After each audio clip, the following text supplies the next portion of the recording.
You are now tuned into Then Radio. If you enjoy our videos, we ask that you consider joining our Patreon to support our channel. Don't forget to like and subscribe so that you never miss a new video. We hope you enjoyed today's episode, and as always, thank you for watching.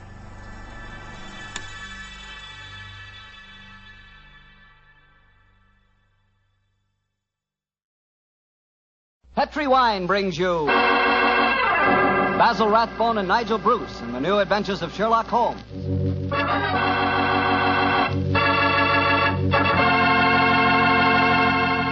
The Petri family, the family that took time to bring you good wine, invite you to listen to Dr. Watson tell another exciting adventure he shared with his old friend at Master Detective Sherlock Holmes.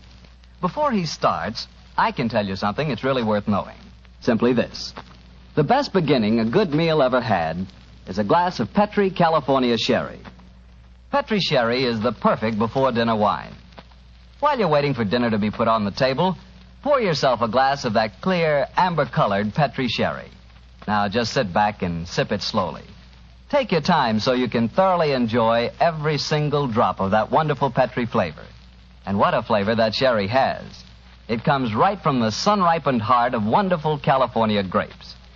You may be a real wine expert and know all about sherry wine, but believe me, until you've tried a Petri sherry, you're really missing something. Serve Petri sherry alone or serve it with canapes or appetizers. And by all means, serve it proudly. You can because the letters P-E-T-R-I spell the proudest name in the history of American wines. Petri.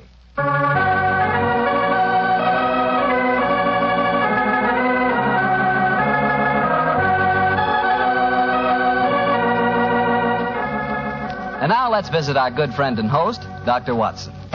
Good evening, Doctor. Good evening, Mr. Bartell. Draw up your usual chair and make yourself at home. How about a glass of sherry? That'd be very nice. All ready for tonight's story, Doctor? Yes, my boy. Here's your sherry. Thank you, sir. My story begins on a June night in 1889. My wife and I had spent a quiet evening at home, I remember.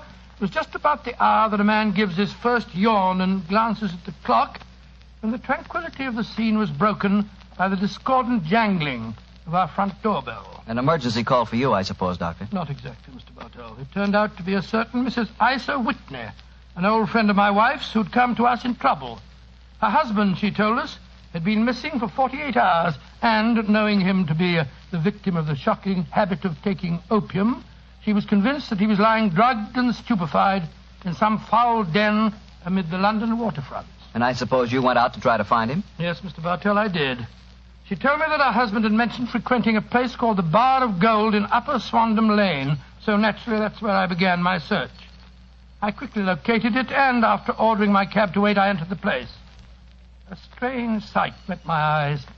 Through the smoke-ridden gloom, I could catch a glimpse of bodies lying in strange, fantastic poses as they smoked the pipes of death. Most of the unhappy creatures lay silently, but some muttered to themselves and others talked together in strange, low, monotonous voices, their conversation coming in gushes and then trailing off into silence, each mumbling his own thoughts and paying little attention or heed to the words of his neighbor. As I entered, an attendant hurried up to me with an opium pipe and a supply of the drug and beckoned me to an empty berth. Master may lie here. I haven't come to stay here, my good man. I'm looking for a friend, Mr. Isa Whitney. No one by that name here, master. Well, I'm going to search this place just the same. Please not to make trouble, master. Watson. Is that you, Watson? Whitney, thank heavens I've found you, man. What time is it? It's nearly 11. Of what day? What day? Friday, June the 19th. Oh, good Lord, I thought it was Wednesday. It is Wednesday. You're trying to confuse me. I tell you it's Friday. Your wife has been waiting 2 days for you. You're mixed up in your dates, Watson. I've only been here a few hours. 3 pipes, 4 pipes, I forget how many. I'll go home with you. Here, I'll give you a hand. That's it. I have a cab waiting. I must owe some money. Will you settle up for me, Watson? Yes, of course. Here, wait here for me. Stop pulling at my sleeve, my good fellow. Who are you and what do you want?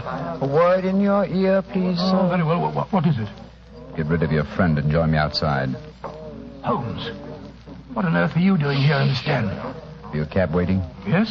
Then please use it to send your befuddled friend home in. And if you feel up to it, I should also recommend that you send a note to the cabman telling your wife that you have thrown in your lot with me. I'd be exceedingly glad to have a little talk with you. Yes, of course, Holmes. Splendid. Then conclude your business here, old chap. I'll meet you outside in about 10 minutes.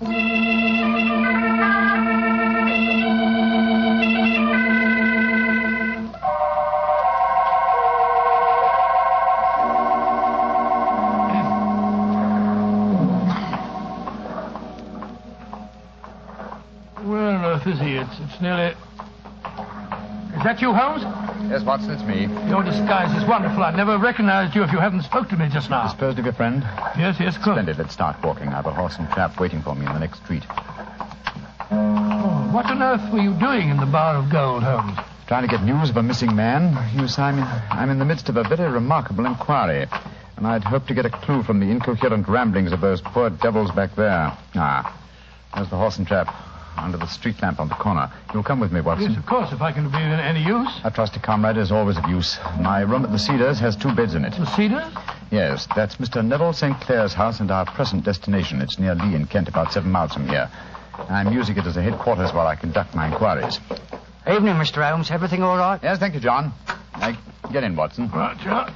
I shan't need you any more tonight, John. Here's half a crown for you. Look out for me tomorrow about 11. Right, try, Mr. Holmes. Good night, gentlemen. Good night, John. Go on, get up.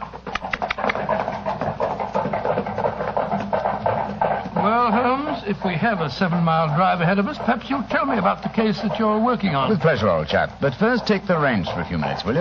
I want to remove my makeup and take off my wig and be comfortable. After that, I'll tell you why we are headed for the Kentish countryside at this hour of the night.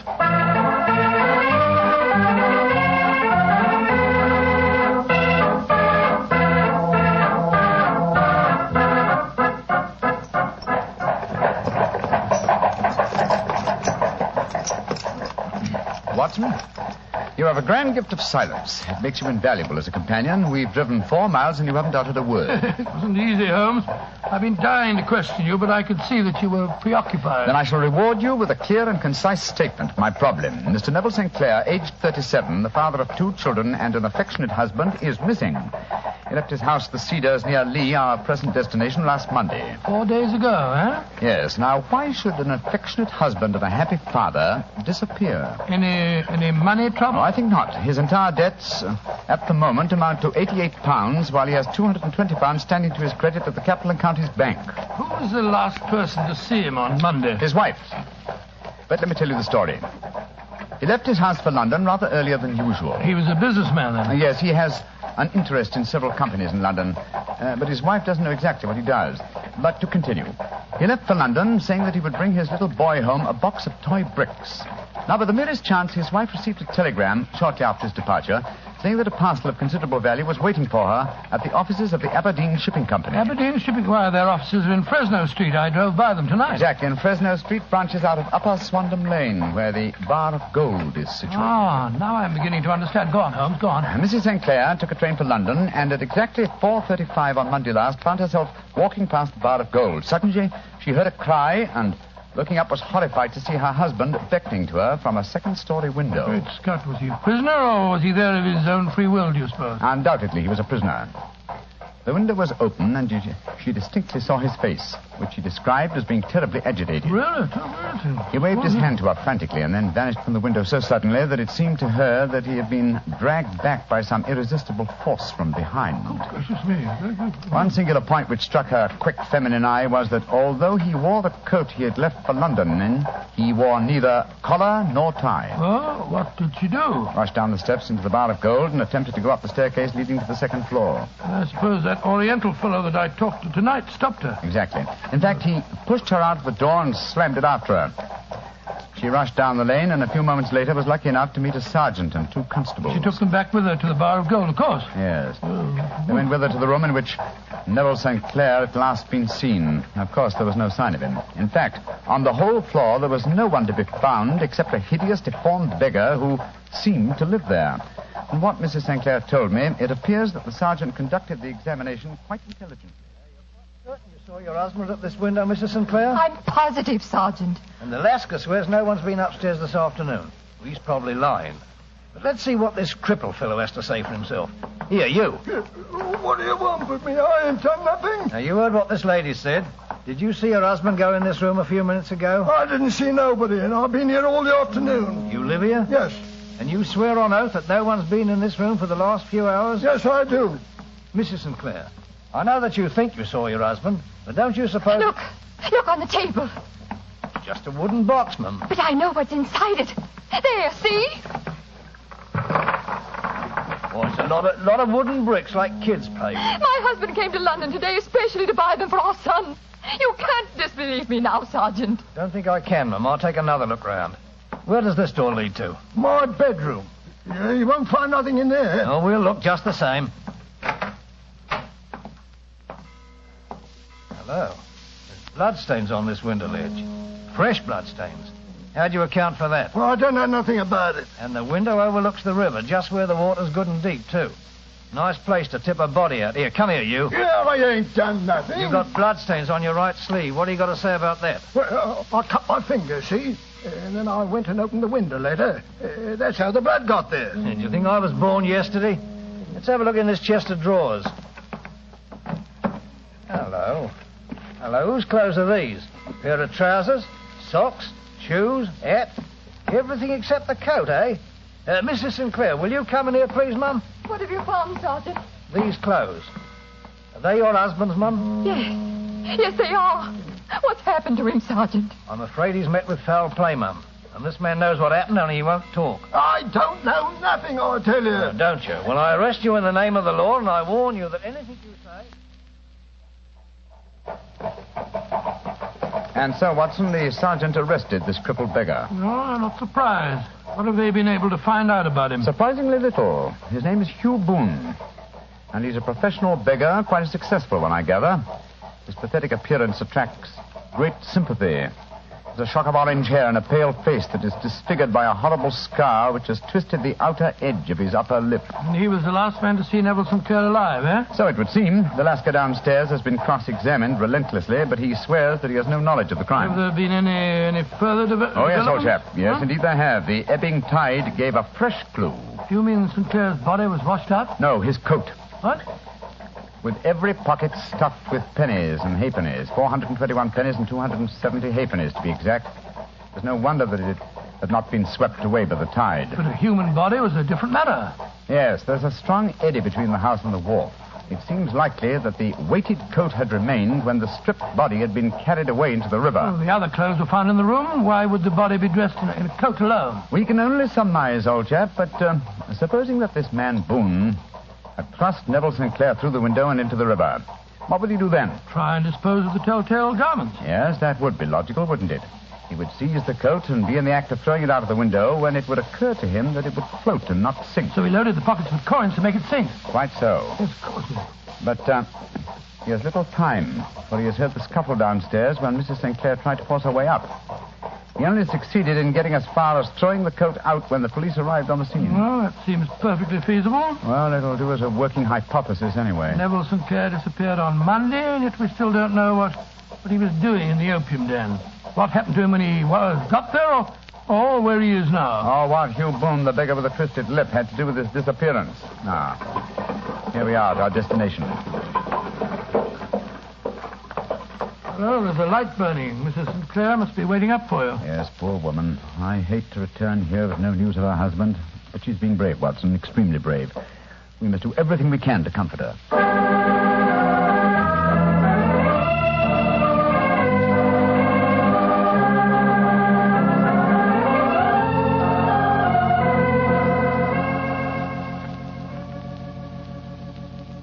Dr. Watson, I'm so grateful that you were able to come down and help your friend. Oh, I only hope that I can be of some help, Mrs. Sinclair. I see that you have no good news for me, Mr. Holmes. I'm afraid not.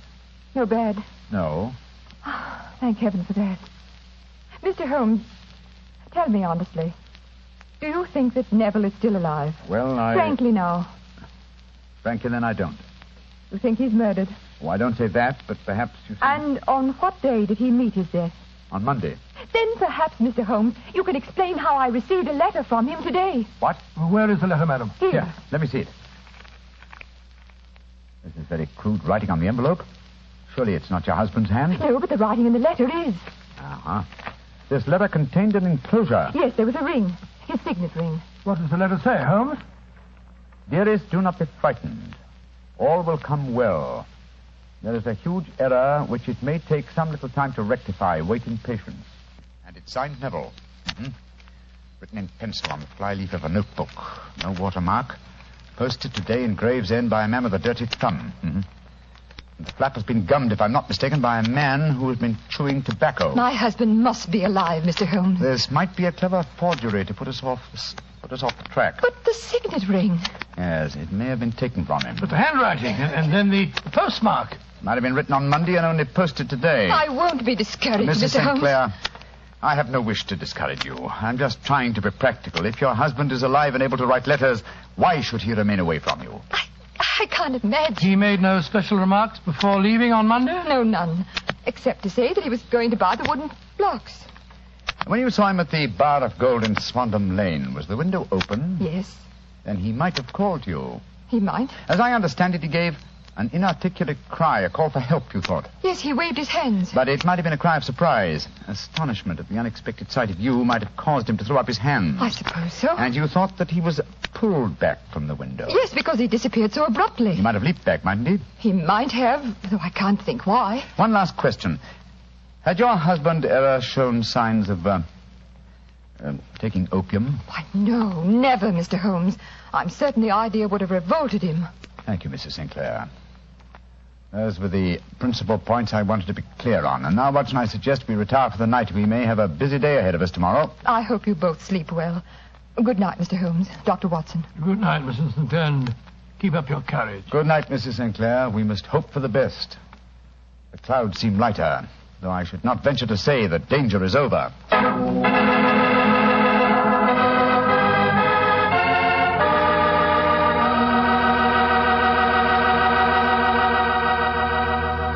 You'll hear the rest of Dr. Watson's story in just a second. So I'm just going to remind you that when you buy Petri California Sherry, you have a choice of two kinds of sherry. You can choose Petri regular sherry, or if you prefer your sherry dry, not sweet, ask for Petri Pale Dry Sherry. They're both fine wines. And if you don't know which you'd prefer, don't buy one, buy two. Buy them both and try them both. And remember this.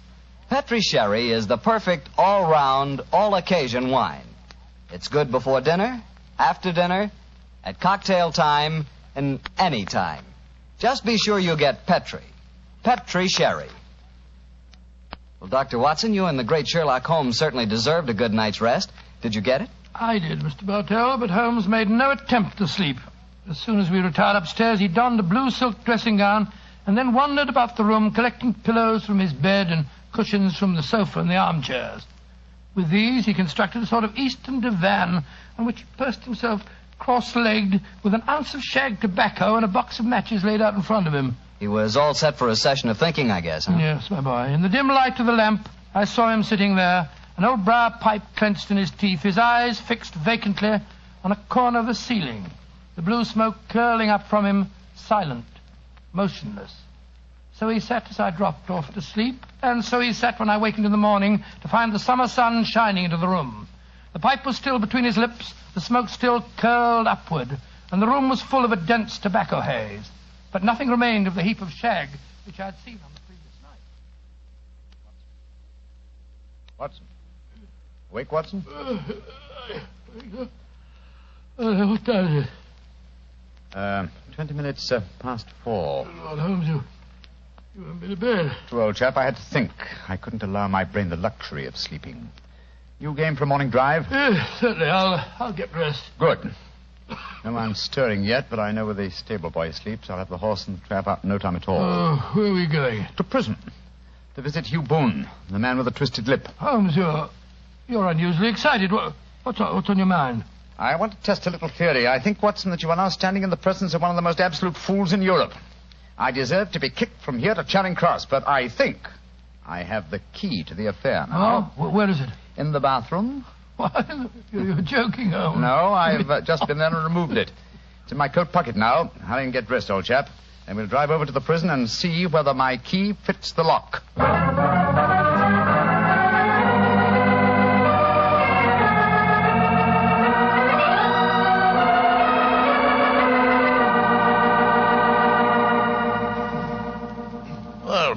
Mr. Holmes. Dr. Watson. Good morning, officer. Good morning. Well, you're a couple of early birds, and no mistake. Yes, Constable. We're searching for the proverbial worm. Who's on duty? Inspector Bradstreet, sir.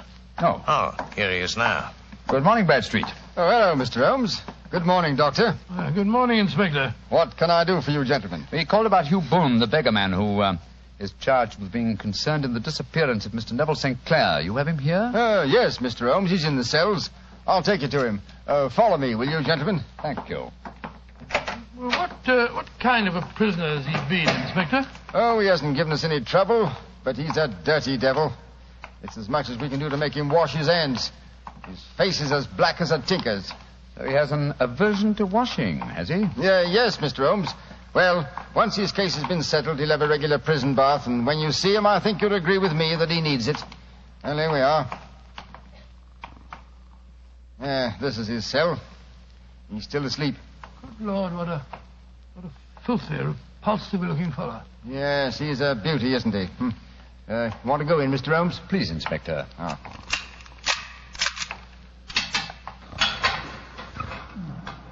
Well, he certainly needs a wash. Yes, I had an idea that he might. That's why I brought this sponge along in my pocket. Oh, so that was the key that you found in the bathroom. Oh, you're a funny one, Mr. Holmes, and no mistake. What did you bring a sponge along for? I'll show you. Is there any water in this cell? In the jug on the table there. Yes. I soak the sponge in the water so, and then apply it to the prisoner's face, so. Great Scott, his complexion's 3 shades lighter underneath, and the scar on his lip has disappeared. What are you doing to me? Now a tug on this mop of red hair, and I think we'll find it's a wig. Yes, come on. That's right. Let me introduce you to Mr. Neville St. Clair of Lee in the county of Kent. Good Lord, Mr. Holmes, it's the missing man, all right. I recognize him from the photographs. All right. I'm Neville St. Clair. What am I charged with? With making away with Mr. Neville St. Oh, no, you can't be charged with that unless we make a case of attempted suicide of it. Well, since I'm missing man, then it's obvious that no crime has been committed, and therefore I'm illegally detained. No crime, but a very great error has been committed. You would have done better to have trusted your wife. It wasn't only my wife, it was the children. I couldn't bear to have them know that their father was a common beggar. Now you've exposed me. What can I do? Well, if you leave it to a court of law to clear this matter up, sir, you can hardly avoid newspaper publicity. But if you're perfectly honest with us now, I'm sure that the inspector and Mr. Holmes won't be too hard on you. No, Mr. St. Clair. Inspector Bradstreet will, I'm sure, make notes on the information that you give us and submit them to the proper authorities. But now, sir, your story, please. Why have you been posing as Hugh Boone, a crippled beggar with a twisted lip? Well, it's a simple enough story. Some years ago, I was a newspaper reporter. One day, my editor wanted an article on begging in the London metropolis. I suppose you thought the best way to get your facts was to disguise yourself as a beggar. Yes, I'd been an actor in my youth, and it wasn't hard for me to adopt a convincing disguise. But that was the point where all my trouble started. On that first day I sat in the London streets, I found to my amazement that I received no less than 26 shillings and 4 pence. Almost as much as your weekly salary as a reporter, I imagine. Yes, Mr. Holmes. Well, you can imagine how hard it was to settle down to arduous work at £2 a week when I knew that I could earn as much in a couple of days by smearing my face with paint, laying my cap on the ground, and sitting still. Only one man knew my secret. The Lascar at the Bar of Gold in Upper Swandam Lane, eh? Yes, Mr. Holmes. Mm-hmm. Every morning I would emerge from there dressed as a beggar, and in the evenings I'd return and transform myself into a well-dressed man about town. The fellow was well paid for his rooms, and well, I knew that my secret was safe in his possession. And when you got married, you couldn't bring yourself to confide in your wife, I suppose. No, I couldn't. My wife knew that I had a business in the city. She little knew what. When you saw your wife from the window last Monday, you quickly changed back into the character of the beggar, I suppose. Yes, Mr. Holmes. Of course. And then weighted my coat and threw it into the river. Mm-hmm. Well, I don't think there's anything else I need explain, is there, gentlemen? One point. The signet ring that you sent your wife. Well, I knew that she'd be worrying. So I gave it to the Lascar at a moment when no constable was watching me, together with a hastily scribbled note. That note only reached her last night, Mr. St. Clair. Last night? Oh, poor Catherine. What a dreadful week she must have spent. The police have been watching that Lascar. He probably found it difficult to post the letter for you without being spotted. Yes, I would surmise he gave it to a sailor customer of his to post. A sailor who chewed tobacco and had a dirty thumb. Yes, I think all the ends are tied off very neatly now. One last question, Mr. Sinclair.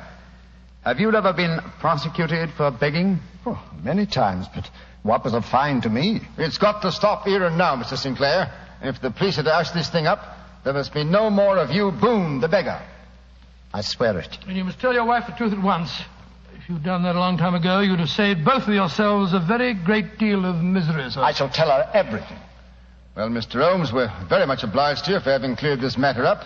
I wish I knew how you reached your results, though. Well, in this case, my dear Inspector, I reached them by sitting upon 5 pillows and consuming an ounce of shag tobacco. I only wish that all my problems might be solved so comfortably.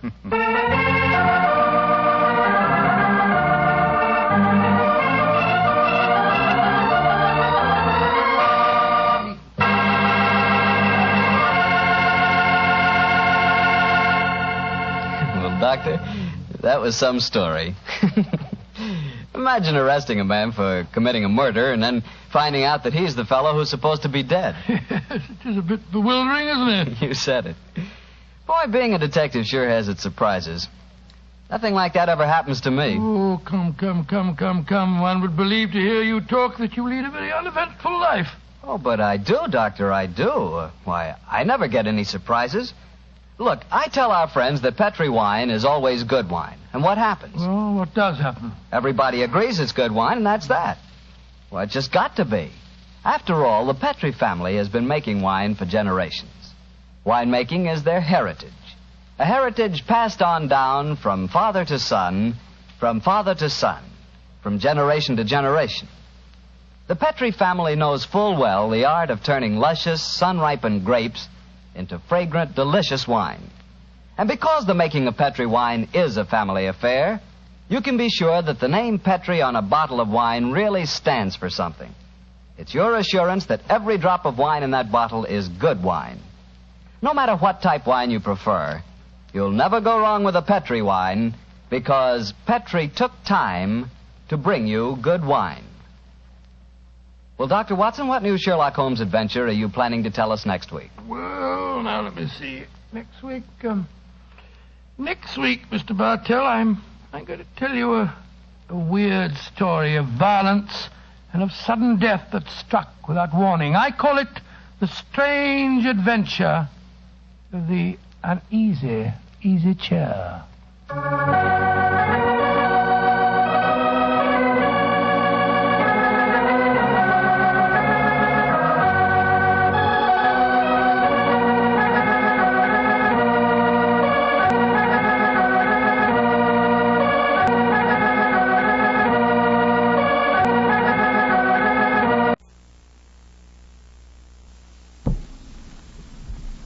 This episode from the life of Sherlock Holmes will be transmitted to our men and women overseas by short wave and through the worldwide facilities of the Armed Forces Radio Service.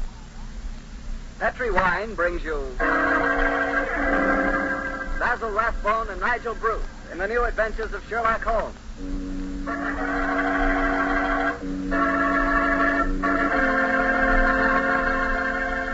The Petri family, the family that took time to bring you good wine, invite you to listen to Dr. Watson tell us another exciting adventure he shared with his old friend, that master detective, Sherlock Holmes.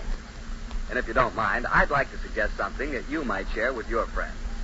And that something is a glass of sherry before dinner. Naturally, a glass of Petri California sherry. I say Petri sherry because it's the perfect before-dinner wine. You couldn't think of a better way to begin a meal. That Petri sherry has a beautiful, inviting color, like dark amber. And for flavor, well, you've heard sherry described many times as having a rich, nut-like flavor. But if you want to learn for the first time what those words rich and nut-like really mean, you just taste Petri sherry. It's wonderful. Serve Petri sherry by itself or serve it with hors d'oeuvres of those little cocktail sandwiches. And incidentally, if you prefer your sherry dry, not sweet, just ask your wine merchant for Petri Pale Dry Sherry. The important thing to remember is, if you want sherry, you want Petri sherry, because that means good sherry.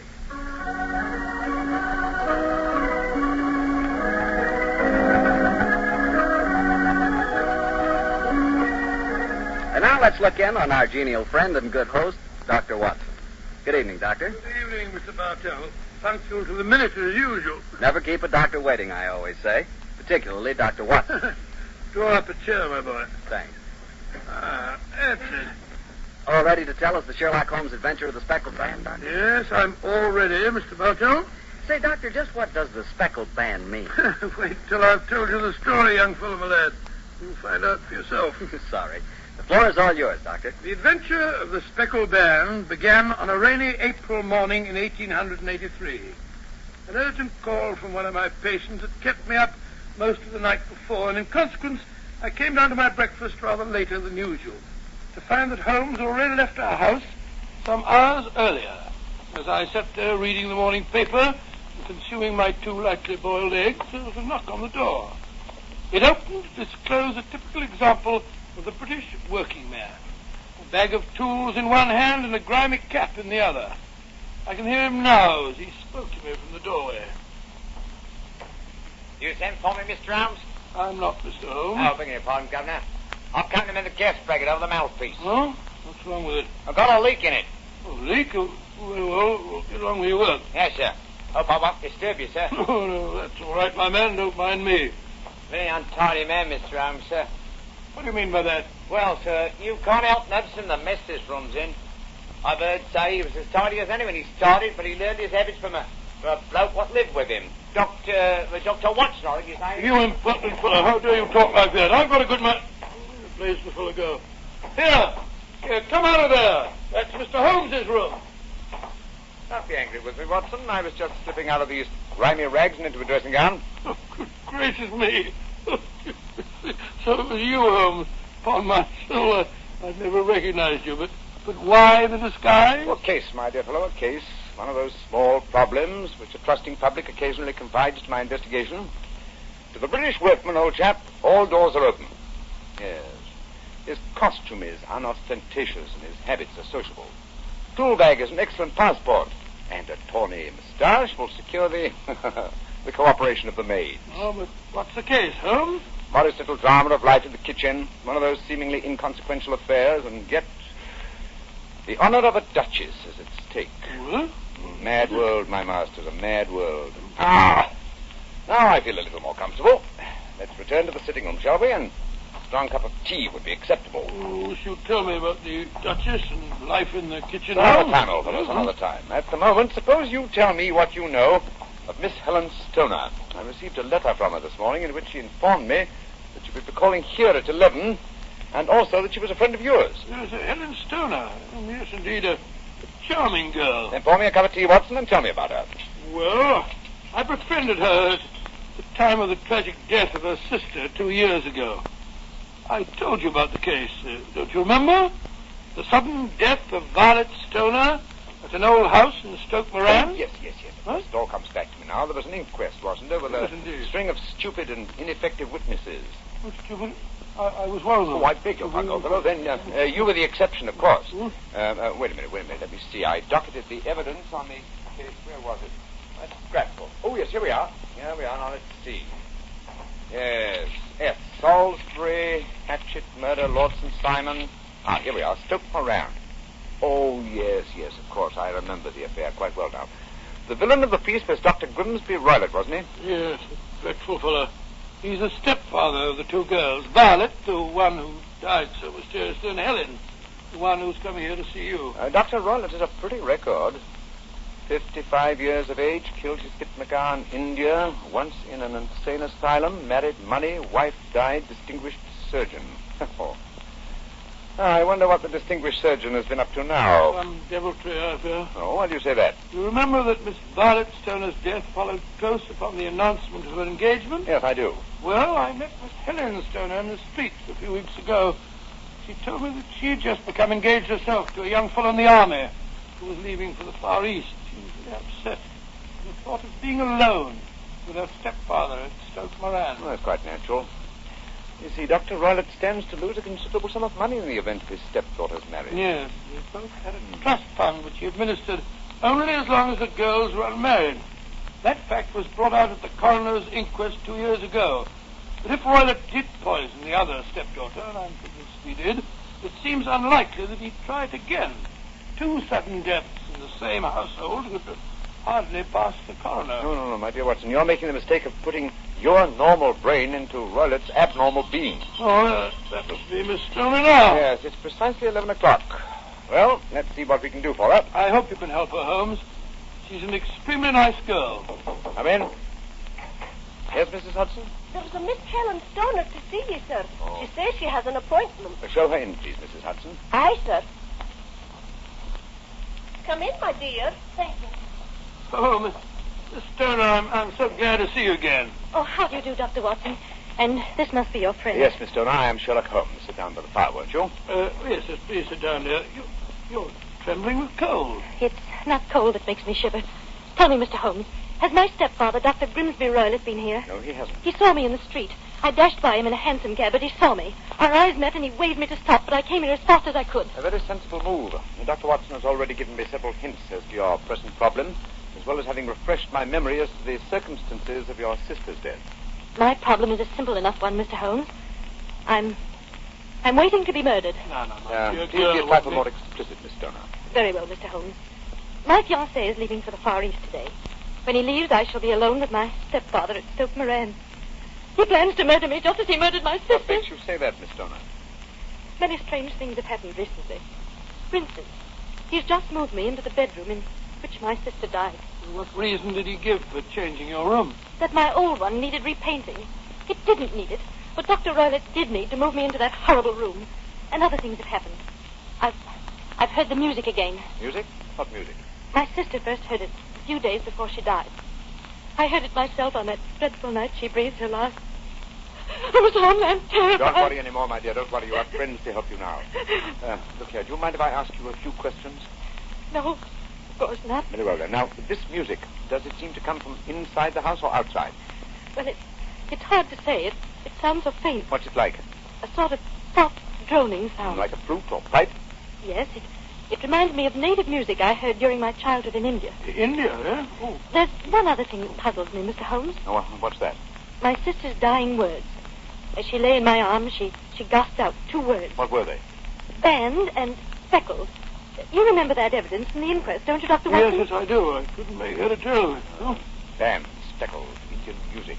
Miss Stoner, do you sleep with your door and windows fastened? Yes, Mr. Holmes, but so did poor Violet. It didn't save her, though. What did you gather from your sister's dying allusion to a band? A speckled band? Well, sometimes I thought it was merely the wild talk of delirium, and sometimes that it referred to a band of people. Oh, yes. I remember that there were some gypsies encamped quite near us at the time of Violet's death. Gypsies, eh? Yes. It occurred to me that the spotted, gaily-colored kerchiefs, which so many of them wear over their heads, might have suggested the unusual adjectives which my sister used. Miss Stoner, how long is it since you heard this strange music that you told us about? I heard it last night. Last night? Your fiancé leaves today, you say? Yes, Mr. Holmes. Well, Miss Stoner, I shall do everything I can to help you. If we were to come down to Stoke Moran today, would it be possible to see over your rooms without the knowledge of your stepfather? I think so. He told me this morning that he intended to take a late train home tonight. Splendid. Watson, up with the timetable, old fellow, and look up the trains to Stoke Moran. Right you are, Holmes. Oh, that's my stepfather. I know it is. Oh, yes. Yes, there he is on the doorstep. Oh, Mr. Holmes, he's followed me. What shall I do if he finds me here? Don't worry, Miss Stoner. Please don't worry. There's a private exit through that room there. Watson will show you the way. Come along with me, my dear young lady. And you will come down today, Mr. Holmes? Certainly, Miss Stoner. I'll telegraph you the time of our arrival. Goodbye and courage, my dear. Goodbye, Mr. Holmes, and thank you. Come along quickly, Miss Stoner. Come in. Yes, Mrs. Hudson? A gentleman, sir. I told him he wouldn't see anyone without an appointment. Out of the way, woman. Will you push me like that? I'm sorry, Mr. That's all right, Mrs. Hudson. You can leave us. What kind of gentleman does he call himself, pushing an old woman? So you're Sherlock Holmes. You have the advantage of me, sir. Your name is... My name, sir, is Roylott. Dr. Grimsby Roylott of Stoke Moran. Oh, yes, of course, indeed. Charming place, I hear, and obviously good for the lunch. You won't trifle with me if you know what's good for you. Ah, Watson, there you are. How was the experiment? Very successful, Holmes. Good day to you, Dr. Roylott. I haven't seen you since I gave evidence at your stepdaughter's inquest. Yes, I remember you, Dr. Watson. Now listen to me, you two. My stepdaughter's been here. I faced her. What's she been saying to you? It's a little cold for the time of year, isn't it? You answer me. I hear the crocuses promise well. You dare to try and put me off, do you? I know you, you scoundrel. You're Holmes, the meddler. Who am I? Holmes, the busybody. I believe that a man should occupy his time. Holmes, the Scotland Yard jack in office. When you go out, close the door, won't you? There's a draft. I'll go when I've had my way. Keep your nose out of my affairs, do you hear? Oh, yes, my hearing is excellent, thank you, and your diction and delivery most forceful. But time flies, my dear doctor, time flies, and life has its duties as well as its pleasures. Insolent rascal. Here. See this poker? Oh, the fire doesn't need poking, thank you, doctor, please. But I should be obliged if you put some more coal on for me. You laugh at me. You don't know my strength. Look. There. Your poker's bent double. And that's what I'll do to both of you. You don't keep out of my affairs. Oh, dear. I had a presentiment that he'd slam the door. Phew. He's an ugly customer, Holmes. Literally as well as figuratively. Watson, I'd be much obliged if you get your revolver. It may prove to be an excellent argument for the gentleman who twists iron pokers into knots. The fellow's amazingly strong. Well, look at it. Well, I don't want to appear flamboyant, but... there we are. Great Scott, Holmes, you straightened the poker out again. Yes, it was utterly useless in its former shape. And now, Watson, that timetable will catch the next fast train for Stoke Moran.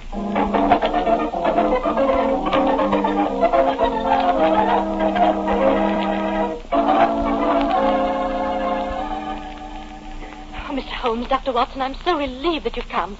But don't you think my stepfather might have followed you down here? You have to take that chance, Miss Turner. A few hours' delay might mean a difference between your life and death. It was imperative that we examine this bedroom of yours before Dr. Roylett's return. Anyway, my dear, you mustn't worry any more. We're here in your house, and we're going to take good care that no harm befalls you. Thank you, Dr. Watson. So this is the room in which your sister died, is it? Much as I pictured it. And Dr. Roylett's room adjoins this one, you say, Miss Turner? Yes, Doctor, on that side. The room which adjoins it on the other side is my regular bedroom. The one's being so conveniently painted, eh? Well, let's examine this room. Uh-huh. No trapdoors or sliding panels, I suppose. Sounds solid enough, Holmes. Yes, I think it is. Mara, what's this? Are you aware that this bed is clamped to the floor, Miss Turner? Why, no, Mr. Holmes, I didn't know that. What an extraordinary thing. Was the bed in your other room anchored also? No, I don't think it was. Very illuminating. And this bell pull hanging against the wall above your bed. Oh, that, it doesn't work. Well, but if you want to ring. There's another one on the other wall over there. Then why this one? I don't know. My stepfather made a number of changes after we came here. Yes, quite a burst of activity, apparently. And it took some strange shapes. Oh, why are you standing on the bed, Holmes? I'm curious, old fellow. Uh-huh. It may interest you to know that this bell rope is fastened to a brass hook. There's no wire attachment. It's a dummy. A dummy? But why? There's a small screen above it. It's a ventilator, I suppose. Yes, Mr. Holmes. Yes. A ventilator leading into your stepfather's room. Curious. I notice there's no means of opening the ventilator on this side. It can only be operated from your stepfather's room next door. I wonder if you might mind taking us in there. Of course, Mr. Holmes. Follow me. Thank you. What do you make of it, old Holmes? There's devil's work afoot, old chap. Here we are, Mr. Holmes. Much the same as the other room. A bit bigger, perhaps. That large safe against the wall seems to be an unusual piece of bedroom furniture. What is it, Miss Stoner? My stepfather's business papers are in. You've seen inside it, then? Only once, some years ago. I remember that it was full of documents. What's this saucer of milk doing on the top of it? Does Dr. Roylett keep a cat? No, but he does have a cheetah and a baboon as pets. He brought them with him from India. Well, Holmes, a cheetah is just a big cat. That's true, my dear fellow, but I doubt if a saucer of milk would go very far in satisfying the appetite of a cheetah. Well, I think I've seen enough. This matter is too serious for hesitation. Your life may depend upon your following my instructions, Miss Stoner. I'll do anything you say, Mr. Holmes, anything. Is that the village inn I see through the trees from this window? Yes, the Queen's Arms. Your bedroom windows would be visible from there? Yes, Mr. Holmes. Very well, then. Watson and I will go there now and obtain accommodation. When your stepfather returns, you must confine yourself to your room on the pretense of a headache. You follow me? Perfectly. When Dr. Roylett retires for the night, you must open your bedroom window and put your lamp on the sill as a signal to us at the inn. Then withdraw quietly to your usual bedroom and the one that's being painted. I'm sure that you can manage there for one night. Of course. But what will you do? When we get your signal, Dr. Watson and I will come here and spend the night in your dead sister's room. We are going to solve this mystery of the dummy bell pull, the unusual ventilator, and the strange music in the night.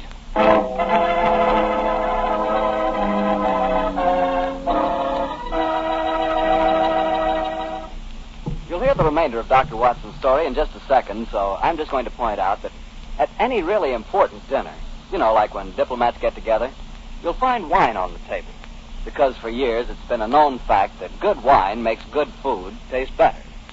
Prove that to yourself tomorrow night by having your dinner together with a glass of Petri wine. If you prefer a red wine for any meat or meat dish, try a Petri California Burgundy. That rich, hearty red Petri Burgundy is really out of this world. Now, if you'd rather have a subtle, intriguing white wine, let's say to go with chicken or fish, then try Petri California Sauterne. But Sauterne or Burgundy, to make sure it's good, make sure it's Petri, won't you? Well, Doctor, it's a rattling good story so far. What happened next? You went to the local inn, I guess, and waited for that lantern to appear in the bedroom window at Dr. Roylett's house? That's right, Mr. Bartell. We had an early dinner at the Queen's Arms and then retired to our upstairs bedroom and sat side by side, puffing away at our pipes, our eyes straining through the darkness for that telltale lantern to give us the signal that there was dangerous work ahead of us. As we sat there discussing the various aspects of the case, I remember that Holmes was very concerned about my own safety. Well, Watson, I really have some scruples about taking you with me tonight. This is an infernally dangerous business. And what about that poor girl, alone in the house with that fiend, Roylett? Now, I can handle the case by myself, old chap. I'm coming with you, Holmes. You speak of danger. We haven't seen more in those rooms than was visible to me. No, but possibly I've deduced a little more. I imagine that you saw all that I did. Well, I saw nothing remarkable except the bell rope, and what purpose that could answer, I confess, is more than I can imagine. Saw the ventilator, too. Yes, but I don't think it's such an unusual thing to have an opening between two rooms.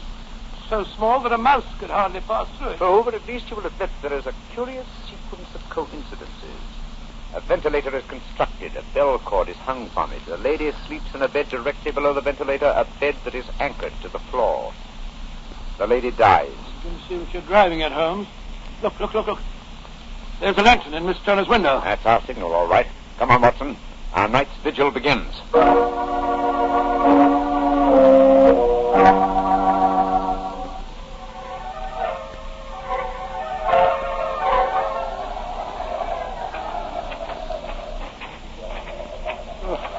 Foul night. Foul night for a foul business, Watson.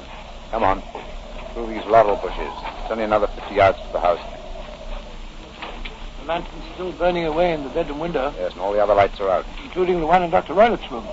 He must have gone to sleep. To bed, possibly, Watson, but not, I think, to sleep. Great heavens, Holmes. Look at that frightful creature leaping about in the moonlight. It looks like some hideous child. That's Dr. Roylett's pet baboon. It looks positively human. Yes. Probably a great deal more so than its master. Little directly below the window now. This ivy provides a most convenient ladder. I'll go up first. Here, wait a minute. Come on, careful.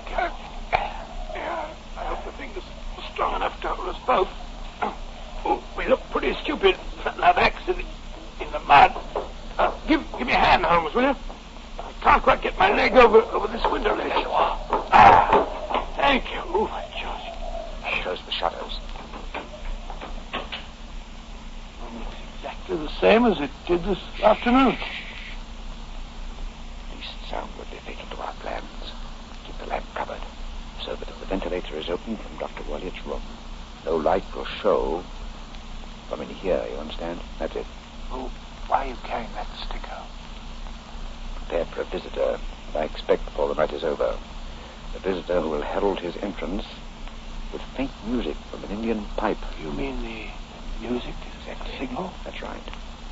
A signal to an accomplice who can enter a room with locked doors. An accomplice who kills and leaves no trace. You mean the... No more talking, Watson. No more talking.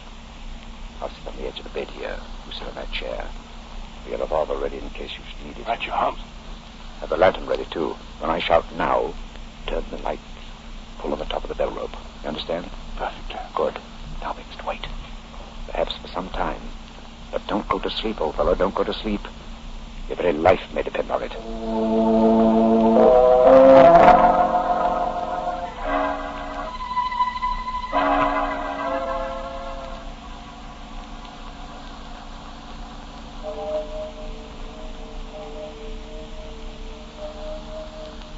Watson. Yes. You're not smoking, are you? No. I smell tobacco smoke. Must be drifting through the ventilator. Exactly.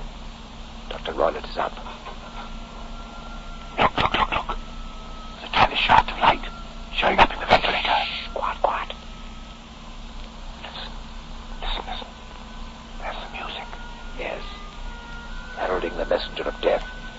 Have you your lantern ready?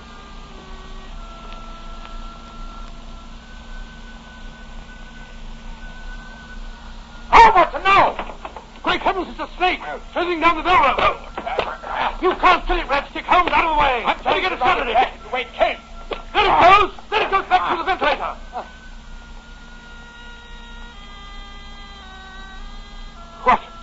What a fiendish plan! Great Scott, what's that? I think the devil has turned on his master. Come on, Watson, into Dr. Roylett's room. Dr. Roylett! Dr. Roylett! Dr. Roylett! Good Lord Holmes, look at him sprawled on the bed. Look at his eyes. Yes, and see what's coiled round his forehead. It's a snake. Yes, the band. The Speckled Band. He's dead, Holmes. Yes, he's been bitten by the deadliest snake in the world, the Indian swamp adder. His deadly fangs produce death within 10 seconds. Well, Watson, violence does in truth recoil upon the violence, and the schemer falls into the pit which he digs for another. What should we do now, Holmes? We must remove the macabre headgear from the dead doctor and return the snake to its den. And I suggest we tell Miss Stoner that there's no more danger for her under this roof. After that, we can turn the matter over to the local police. Our work is done.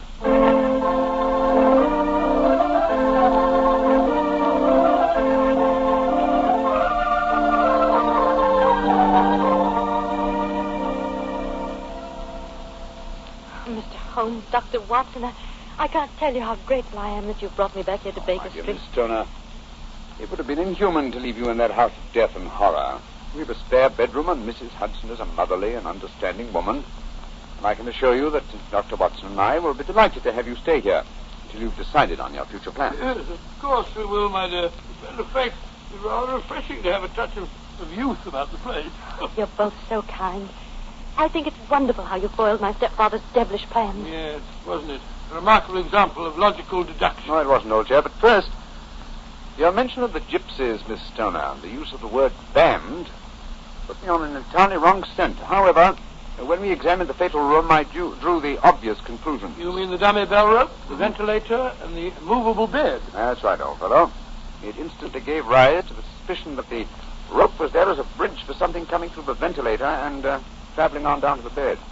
I at once thought of a snake. When I saw the saucer of milk on top of the safe, well, my suspicions crystallized into certainty. Fiendish plot, fiendish. Yes, and an extremely clever one. Exactly. My stepfather must have trained the snake to return to him when he played the music. Yes. He put it through the ventilator with the certainty that it would crawl down the rope and land on the bed. It might or might not bite the occupant. Perhaps she might escape every night for a week, but, oh well, sooner or later she must fall a victim. Thank heaven I came to you, Mr. Holmes. Amen to that, Miss Stoner. You know, Holmes, if you hadn't lashed at the snake with your stick, I bet it wouldn't have turned back on its master. That's true, old chap. That way I'm no doubt indirectly responsible for Dr. Grimsby Roylett's death. I can't say it's a fact that's likely to weigh too heavily on my conscience.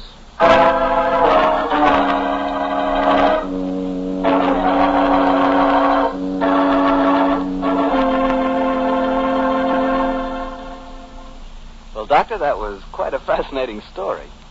You know something? I'm not exactly a coward, but no kidding, my toes really curl when I get mixed up with snakes. You're not alone in that respect, Mr. Bartell. I must admit that I like to have a revolver and at least 20 feet between me and any snake that wants to cross my path. Well, if you want a revolver and 20 feet, I'll take a cannon and 20 miles. Fortunate that you're a wine expert, Mr. Bartell, and not a detective.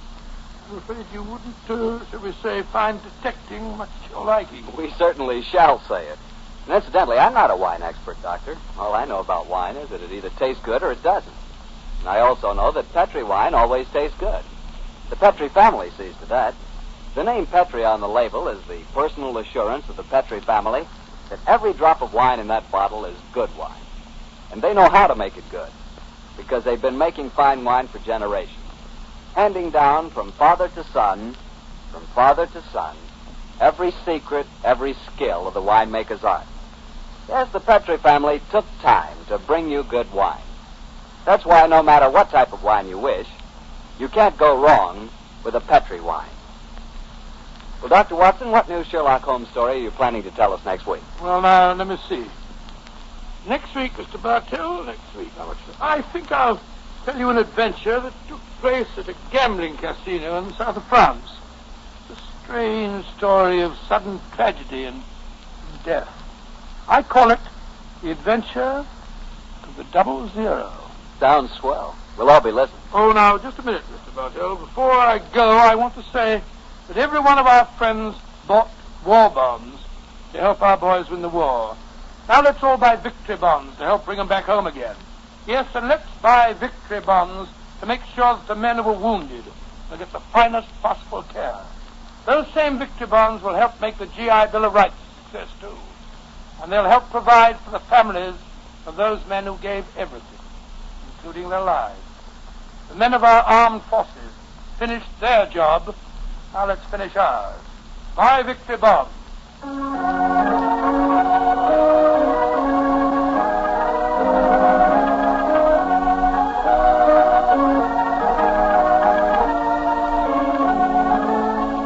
Tonight's Sherlock Holmes adventure is written by Dennis Green and Anthony Boucher and is an adaptation of the Sir Arthur Conan Doyle story, The Adventure of the Speckled Band. Music is by Dean Postler. Mr. Rathbone appears through the courtesy of Metro-Goldwyn-Mayer and Mr. Bruce through the courtesy of Universal Pictures, where they are now starring in the Sherlock Holmes series.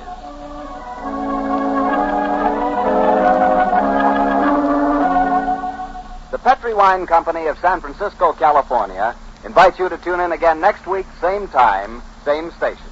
This is Harry Bartell saying goodnight for the Petri family. Sherlock Holmes comes to you from our Hollywood studios. This is the Mutual Broadcasting System.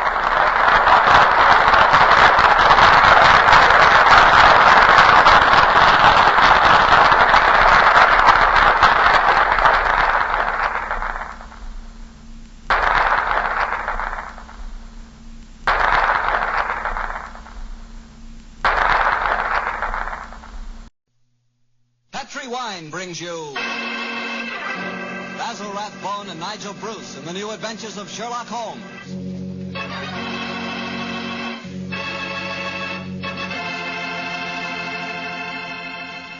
The Petri family, the family that took time to bring you good wine, invite you to listen to Dr. Watson tell us another exciting adventure he shared with his good friend, that master detective, Sherlock Holmes.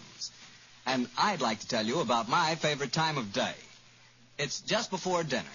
You know, when the family's all sitting around in the living room and wonderful things are cooking in the kitchen? Ah, that's for me. And boy, that's the time for a glass of sherry. Because Petri California sherry really makes waiting for dinner a pleasure.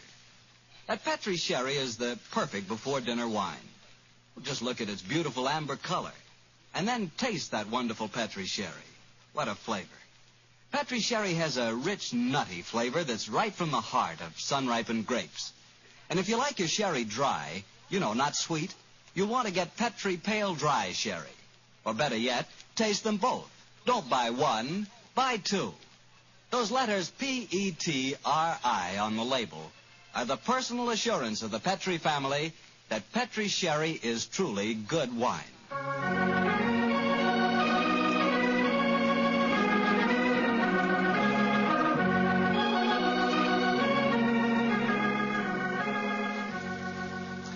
And now it's time to keep the weekly appointment with our good friend, Dr. Watson.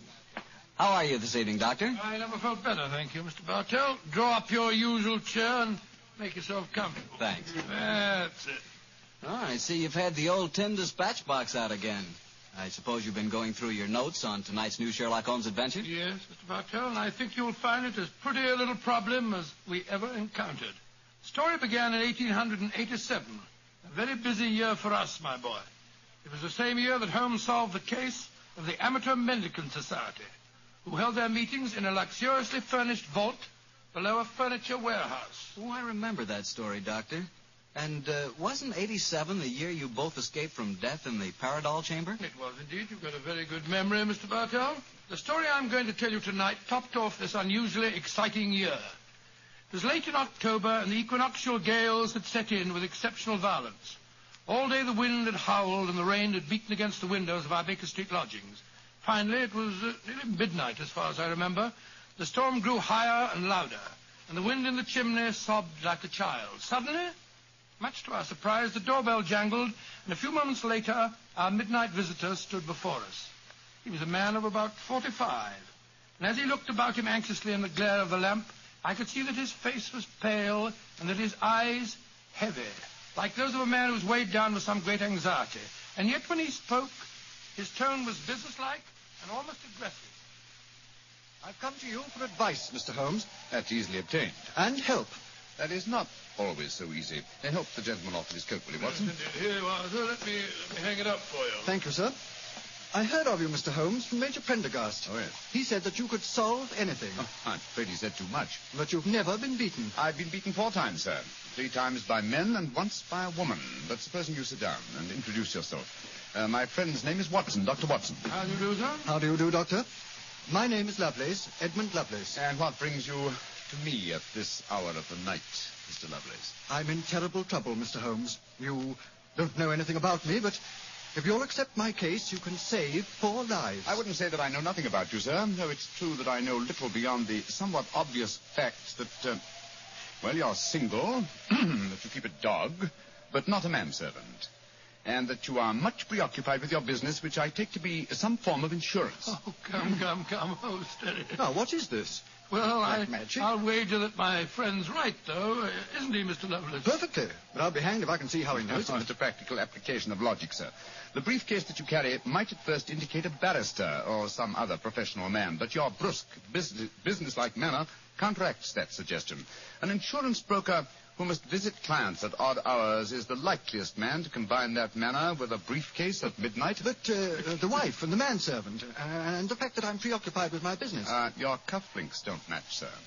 Each is from a different pair. That would suggest preoccupation, and it's a mistake that neither a wife nor a manservant would have allowed to pass. Yes, but how about the dog? Oh, surely that's obvious, Watson. Well, I can't see it. I shall let you ponder on that matter while Mr. Lovelace tells us his problem. Mr. Holmes, are you as interested in preventing a murder as in solving one? Well, naturally I am, Mr. Lovelace. Even more so. But please tell me your story. I live with 4 cousins of mine in an old house in Camberwell. My grandfather left the house and a sizable fortune to the 5 of us on condition that we lived together and maintained the family unity. It probably won't surprise you to know that we've grown to get pretty much on each other's nerves. Well, what happens if one of you dies, Mr. Lovelace? His share is divided among the others, Doctor. The wonder to me is, sir, that not that a murder may take place, but that it has not happened long ago. Who's responsible for the administration of the estate? My cousin Gerald. He's much older than the rest of us, and he's a thoroughly unpleasant, cantankerous man. Yeah. He gets an extra share in the estate as administrator, and in consequence he doesn't work. We feel, of course, that he lives off us, and we're continually quarreling with him about it. Well, sounds like a jolly household, I must say. There's going to be trouble, Mr. Holmes, I know it. Gerald hates us, and he's jealous of our share in the estate. You spoke of preventing murder just now. Yet I can see that you've selected your cousin Gerald as the potential murderer. Am I right? Yes, you are. Mm-hmm. But don't think it's personal prejudice that makes me suspect him. I have good reason for doing so. Oh, what reason? This evening, just before dinner, I helped Gerald off with his top coat and went to hang it up for him. As I did so, I heard a strange metallic clink in one of his pockets. I slipped my hand inside it and found a hypodermic syringe and a small phial of liquid. I opened the phial and smelled it. Gentlemen, it reeked of bitter almonds. Bitter cyanide, eh? And what did you do? I thought of destroying it, but I realized that would put him on his guard, so I replaced it in his pocket. Of course, I warned the others, and we decided that I'd come to you. I had to see a most important client tonight, or I'd have been here earlier. Yes, it seems odd that you didn't come directly to Mr. Holmes as soon as you'd made the discovery, Mr. Lovelace. After all, if a potential murderer is walking about with a pocket full of cyanide, I should have thought that itself was more important than business. Well, Yes, I suppose it might seem so to you, Doctor. Now, that's a most interesting stick you carry, sir. May I examine it? Of course. Here. Oh, thank you. Now I see how you deduced that Mr. Lovelace had a dog, Holmes. There are the marks of the dog's teeth on the stick. Yes, my dear Watson, but these marks under scrutiny give us even more specific information. He's a large dog. You've had him for some years, Mr. Lovelace, and he's now old and feeble. Well, you're perfectly right, but I'll be hanged if I can see how you can tell that from looking at a walking stick. This stick is covered with teeth marks, therefore it has been carried many times by the dog. Now, it's a heavy stick, so only a large dog could have carried it. And the teeth marks also indicate a large jaw. The older marks are deep sunk. Look here. The fresh ones, where the wood is not yet darkened, are shallow. Yes. It's obvious that the jaws are losing their strength. That's very clever of you, Mr. Holmes, but I don't see what it has to do with the case in hand. Oh, neither do I, Holmes, I must confess. No, surely it tells us that your story, Mr. Lovelace, may bear a less terrifying implication than you think. On the other hand, its implication may be even more terrifying.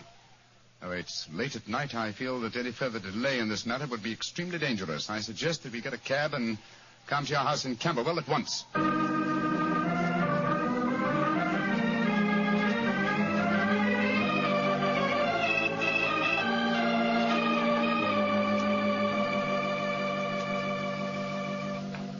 Alice, Randolph, I'm glad you're still up.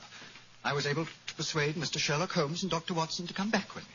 Gentlemen, this is my cousin, Alice Harley. How do you do? How do you do, Miss Harley? How do you do? And my cousin, Randolph Lovelace. How do you do? How do you do, sir? How do you do, Mr. I've Lovelace? told him about the whole business, Randolph, so we can all speak perfectly freely. Let's begin by sitting down, shall we? Randolph and I had just finished a little cold supper. We've been to the theater tonight. Well, Mr. Holmes, I suppose Edmund told you about finding the hypodermic syringe and the cyanide in Gerald's coat pocket. Yes, indeed. May I ask where your cousin, Gerald Lovelace, is now? We left the house at 7, but I imagine Gerald went upstairs at 8, as usual. Didn't he, Edmund? On the stroke of 8, Alice. He's very fixed in his habits, Mr. Holmes. He goes up to his room every night at 8. There he reads or works on his accounts and eventually goes to bed any time between 10 and 1. Well, he might still be up. I should like to speak to him a little later. In the meanwhile, may I ask you two young people, tell me quite honestly your feelings about your cousin Gerald? And you might as well be frank. I've kept nothing back. All right. Randolph and I hate him. First of all, we're sure he's jealous of our shares in the estate, and then we... Alice and I want to get married, Mr. Holmes, and Gerald won't hear of it. But you're cousins, aren't you? Only second cousins, Dr. Watson. Gerald is dreadfully conventional. He's threatened us that if we do get married, he'll go to court and try to have our shares in the estate annulled. And from the way the will is worded, I wouldn't be surprised if he could do it. So you can see why we have no great love for him, and why we're afraid of him. Well, he sounds an extremely unpleasant person to me. You mentioned there were 5 cousins in the house. 3 of you are here. Mr. Gerald Lovelace is upstairs. Who and where is the 5th cousin? The 5th cousin is my brother, Gilly. He's something of a tragedy, I'm afraid. You see, Gilly's 20, but he never developed mentally beyond the age of 8. He had a bad fall in the hunting field when he was a kid.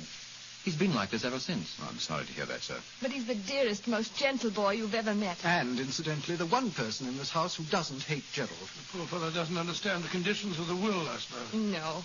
But if he did, I don't think it'd make any difference. I swear that Gilly loves every living thing, especially Gladstone. Gladstone is the name of his dog. His dog? Yes. The dog may be the key to this whole matter. The dog? What makes you say that, Holmes? When a man brings a quick and painless poison home to a household containing an old and feeble dog, it's more than possible that he has obtained that poison quite legitimately to give the dog a merciful death. To kill Gladstone? Oh, no. After all, Alice, dear, he is old and almost blind But, now. Mr. Holmes, if you think Gerald brought home the poison to put Gladstone out of the way, well, and I admit it sounds perfectly logical, what made you decide to come here tonight? Because I dare not even guess what you may have done by intruding the thought of murder in this situation. Where is your brother Gilly? In his room upstairs, asleep. I wonder if we might go up to him. I should like to talk to him, if you don't mind. And after that, I want a few words with your cousin, Gerald Lovelace.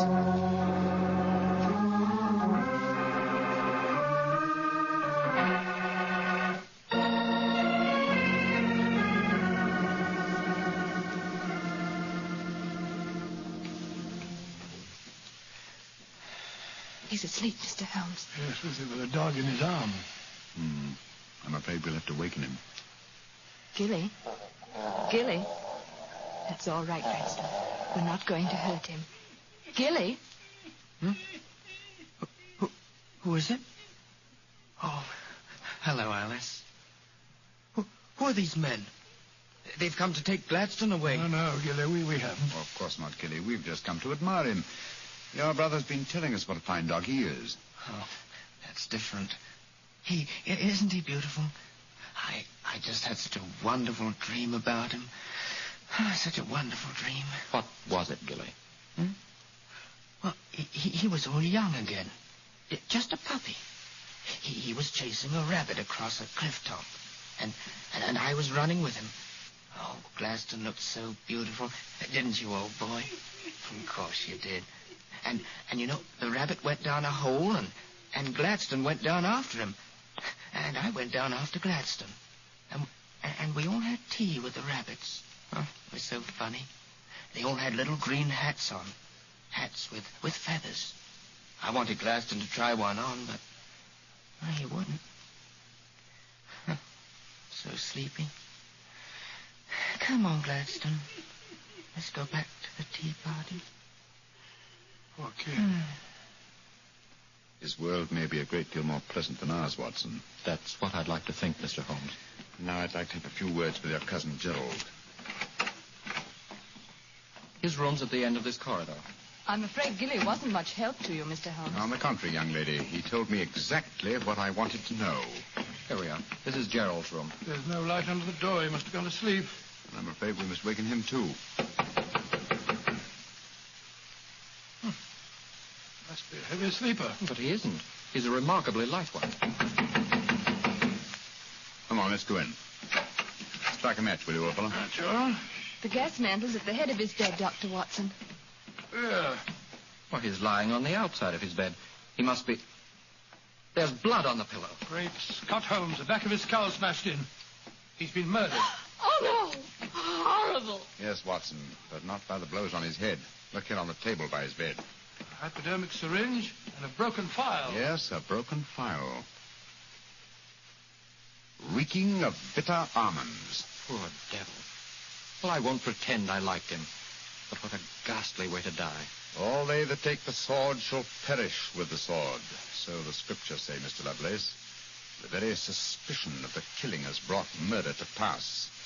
Well, it's too late to prevent it. Our job now is to find the killer and see that he's brought to justice.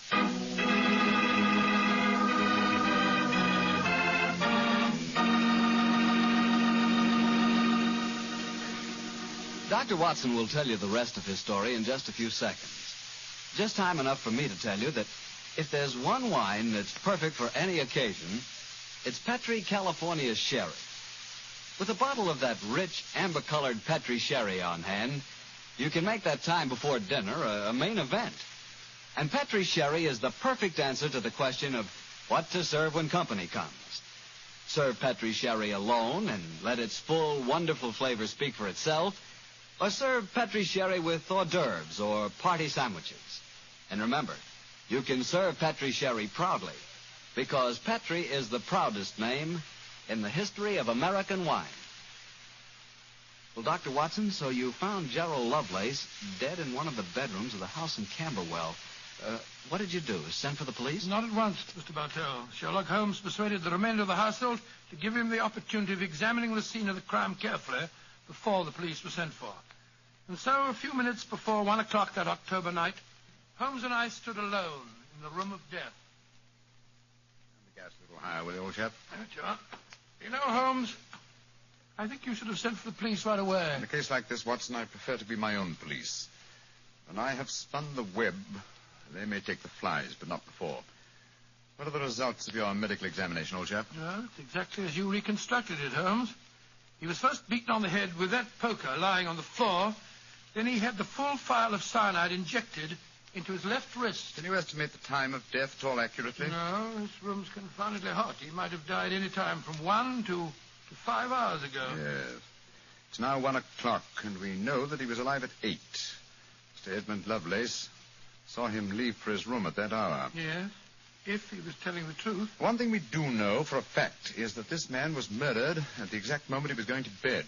He's wearing his nightgown and nightcap, but his bed has not been slept in. Well, isn't it possible that the murderer might have killed him shortly after 8 and then dressed him in his night clothes to confuse us? No, my dear chap.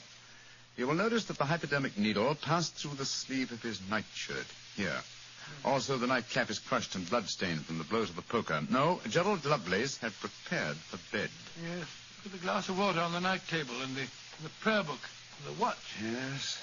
Signs of a prosperous and meticulous man. Mm-hmm. Very fine gold watch and in excellent condition. Aha. There's the answer, Watson. What do you mean there's the answer, Watson? I just wound this watch 1 turn, and then it was fully wound. That provides us with a time schedule for our murder. Come on. We'll send a servant for the police, and while they're on the way, if you'll call everyone together, I should like to put a few more questions to this family.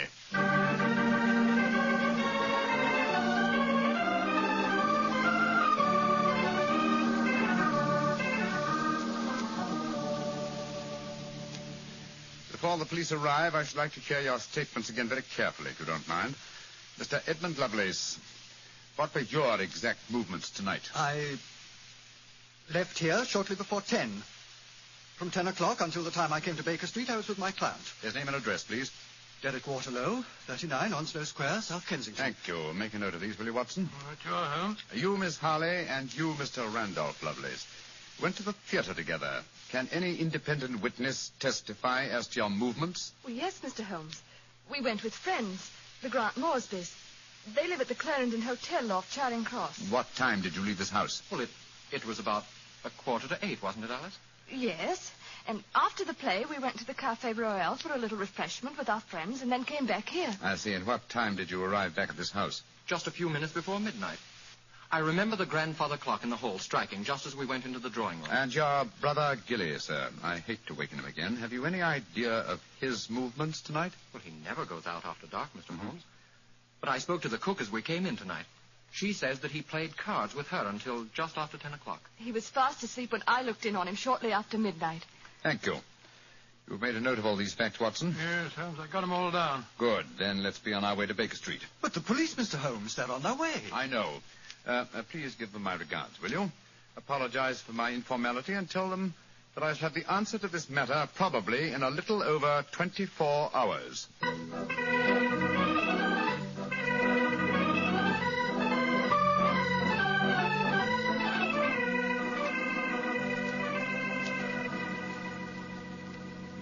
Holmes, here it is well after midnight. You haven't done a thing on the Camberwell case. No, but you have, old chap. You've checked on all the time alibis and found them valid. I'm much obliged to you. Yes, Inspector Lestrade was here tonight, you know, and he made some pretty caustic remarks, I can tell you. Oh, didn't you inform him that I'll have the answer to the problem before many hours have passed? I did, but you know, Lestrade, he wanted action. He shall have it. Is the watch still running? Yes, there's another thing. What'll Lestrade say when he finds that you took the dead man's watch? I've no idea. Oh, why did you take it anyway? You sound sleepy, old chap. I am confoundedly sleepy. Well, why don't you go to bed? What are you going to do? Continue my vigil with my pipe and the watch of a dead man.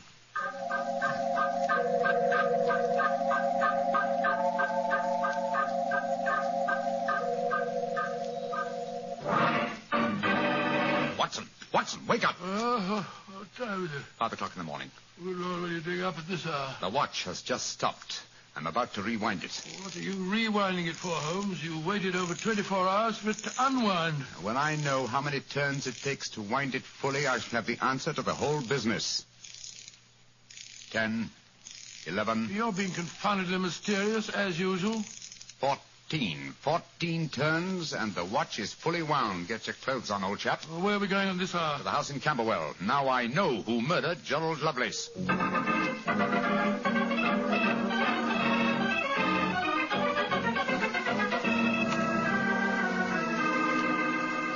Mr. Edmund Lovelace, I'm glad you let us in. Please take us up to your young cousin's room at once. Really? What do you want with him? I'll explain in a moment. Please take us up to him. Oh, of course, but what brings you here at this hour of the morning? Mr. Holmes knows who murdered your cousin. Well, I'm glad to hear it. It's more than the police seem to know. They were here half the night cross-examining us. Here we are. I don't think we'll bother to knock.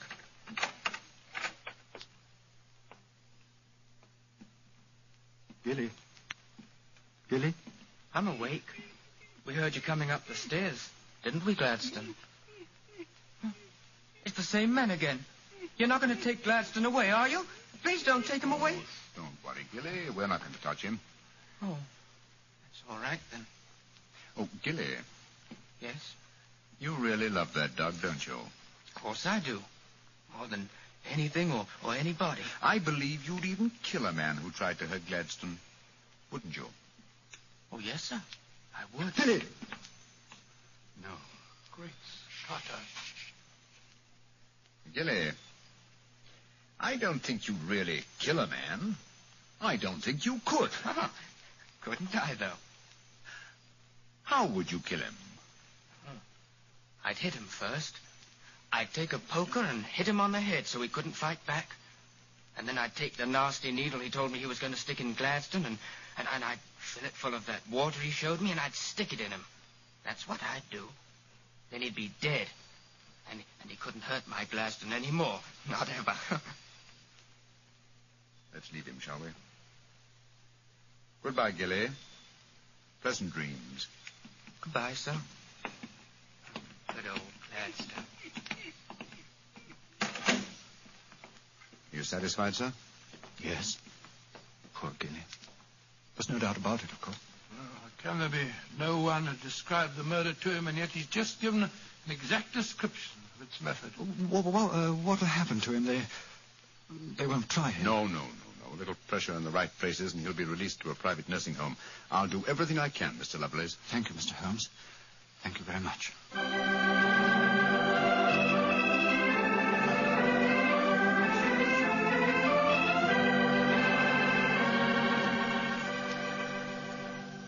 Well, Holmes, now that we're back in Baker Street and the whole depressing case is finished with, perhaps you'll tell me how you knew that Gilly had committed the murder. Well, consider the time schedules, old fellow. You checked the alibis of the other cousins and found them satisfactory. That meant that Alice Harley and Randolph Lovelace could have committed the crime only at midnight.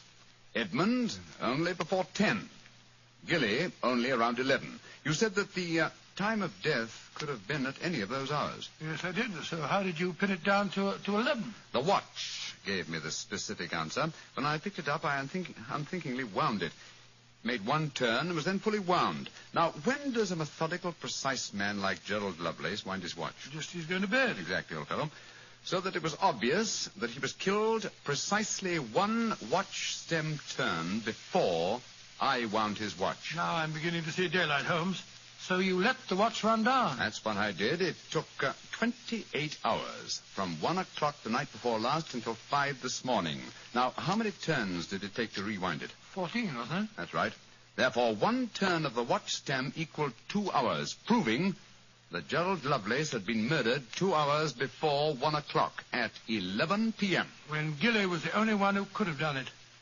You know, Holmes, I still find it hard to believe that boy was capable of such a ghastly crime. He seemed so gentle. Oh, he is. Except when his beloved dog's life was at stake, probably out of some mistaken notion of kindness. Gerald Lovelace warned the boy of his intentions regarding the dog. It's a sad business, Watson, a sad business. I hate to think of that boy spending the rest of his life in a mental home. I have one prayer for his future. What's that, Holmes? The dog Gladstone can't live very long. I pray that Gilly does not long outlive him.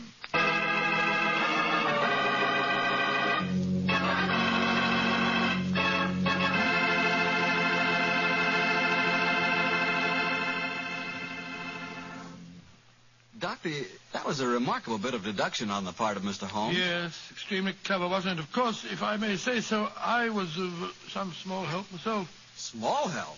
Why, Doctor, you practically solved the case by yourself. Oh, I wouldn't go as far as saying that. But, Doctor, you did check all the alibis, didn't you? Yes, I checked where each suspect was at various times. Yes, you checked time.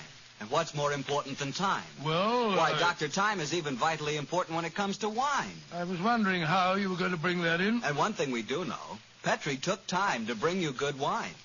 So nobody can miss with Petrie wine. It's just got to be good. You know, you can't be in the wine business as long as the Petrie family without really learning all about the fine art of making wine. And don't forget, the Petrie family has been making fine wine since way back in the 1800s. So, naturally, they've been able to hand on down from father to son, the result of generations of experience at turning luscious, sun-ripened grapes into fragrant, delicious wine. No matter what type of wine you prefer, you'll like it more if it's a Petrie wine, because Petrie took time to bring you good wine. Well, Dr. Watson, what new Sherlock Holmes story do you plan to tell us next week? Well, now, next week, Mr. Bartell, I'm going to tell you a most unusual adventure that Holmes and I had when we were attending a performance at the Opera House in Rome. It concerns a famous singer who lost her voice, an understudy who was nearly lynched, and a murder that baffled the police. I call it The Adventure of the terrifying cat. Well, that's a story we've got to hear. Thank you, Mr. Bartell. And before you go, I want to talk to our friends about their war bonds. You know, during the war, the best investment we could find was the United States war bond. And for my money, they're still a great investment. They're called United States savings bonds now, and only the name is changed. Savings bonds are sold in the same denominations and give you all the same advantages. And you can buy savings bonds at the same places at your bank or your post office or through the payroll savings plan.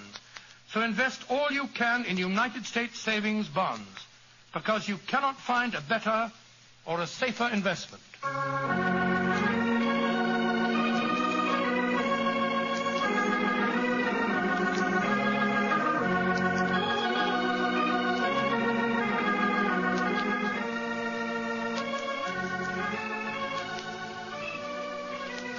Tonight's Sherlock Holmes adventure was written by Dennis Green and Anthony Boucher and was suggested by an incident in the Sir Arthur Conan Doyle story, The 5 Orange Pips. Music is by Dean Fossler. Mr. Rathbone appears through the courtesy of Metro-Goldwyn-Mayer, and Mr. Bruce through the courtesy of Universal Pictures, where they are now starring in the Sherlock Holmes series.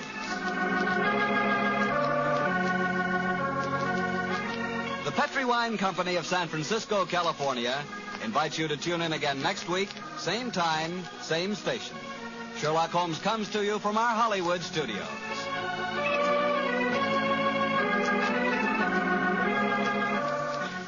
This is Harry Bartell saying good night for the Petri family. Listen every Monday on most of these same stations at 8 o'clock to Michael Shayne, followed immediately by Michael Shayne, followed immediately by Michael Shayne, followed immediately by Michael Shayne, followed immediately by Basil Rathbone and Nigel Bruce in the new adventures of Sherlock Holmes.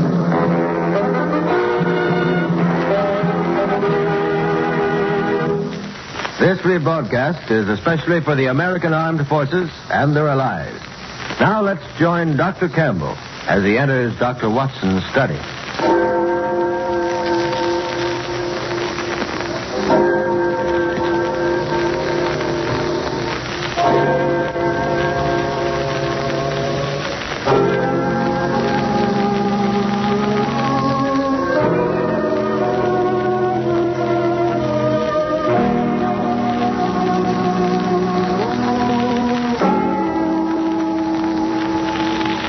Here we are once again in Dr. Watson's study. Come in, Mr. Campbell. Come in.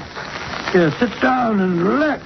You look a bit wilted, old fellow. Oh, yes, it's such a beautiful spring evening. I thought I'd walk over. In fact, it's so beautiful I dawdled most of the way, drinking in the warm air and the smell of things growing until suddenly I realized I was blame well going to be late if I didn't hurry. So I ran the last 3 blocks. Yes, I know how it is. This lovely spring weather is certainly conducive to indolence. My household claim that when I go out to do the spring planting, I spend most of my time leaning on the spade, sniffing, and listening to the birds. Not an unpleasant way to pass the time of day, incidentally. Yes, a day like today is almost as relaxing as a Turkish bath, which reminds me of a curious and gory experience that Holmes and I had in just such an establishment some years ago. It sounds suspiciously like the gentleman who said bang. Oh, speaking of explosions. Now, Mr. Campbell, you must never complain about the way that a storyteller begins his yarn. Anything is better than an abrupt beginning. Now, put me all out. Where was I? In a Turkish bath, if I'm not mistaken. Oh, yes, it's Turkish bath. You're not mistaken. Yes, that's it. Well, now, to begin at the beginning, it was in the hectic, hair-raising, and I might even say the glorious days of the great battle of wits between Sherlock Holmes and the notorious Professor Moriarty. What you might call a real battle of the titans, eh, Doctor? Indeed it was, Mr. Campbell. Things had been unusually hectic for Holmes for several months. Moriarty had been particularly active, and Holmes had had many sleepless nights. Finally, things had calmed down a bit, and I tried to persuade him to take a badly needed holiday. The net result being that he finally did agree to have an afternoon off and accompany me to a Turkish bath. As a matter of fact, both Holmes and I had a weakness for the Turkish bath. Over a smoke in the pleasant lassitude of the drawing room, I've often found him less reticent and more human than at any other time. The heat melted his cast iron reserve, eh, Dr. Watson? Only slightly, Mr. Campbell, only slightly.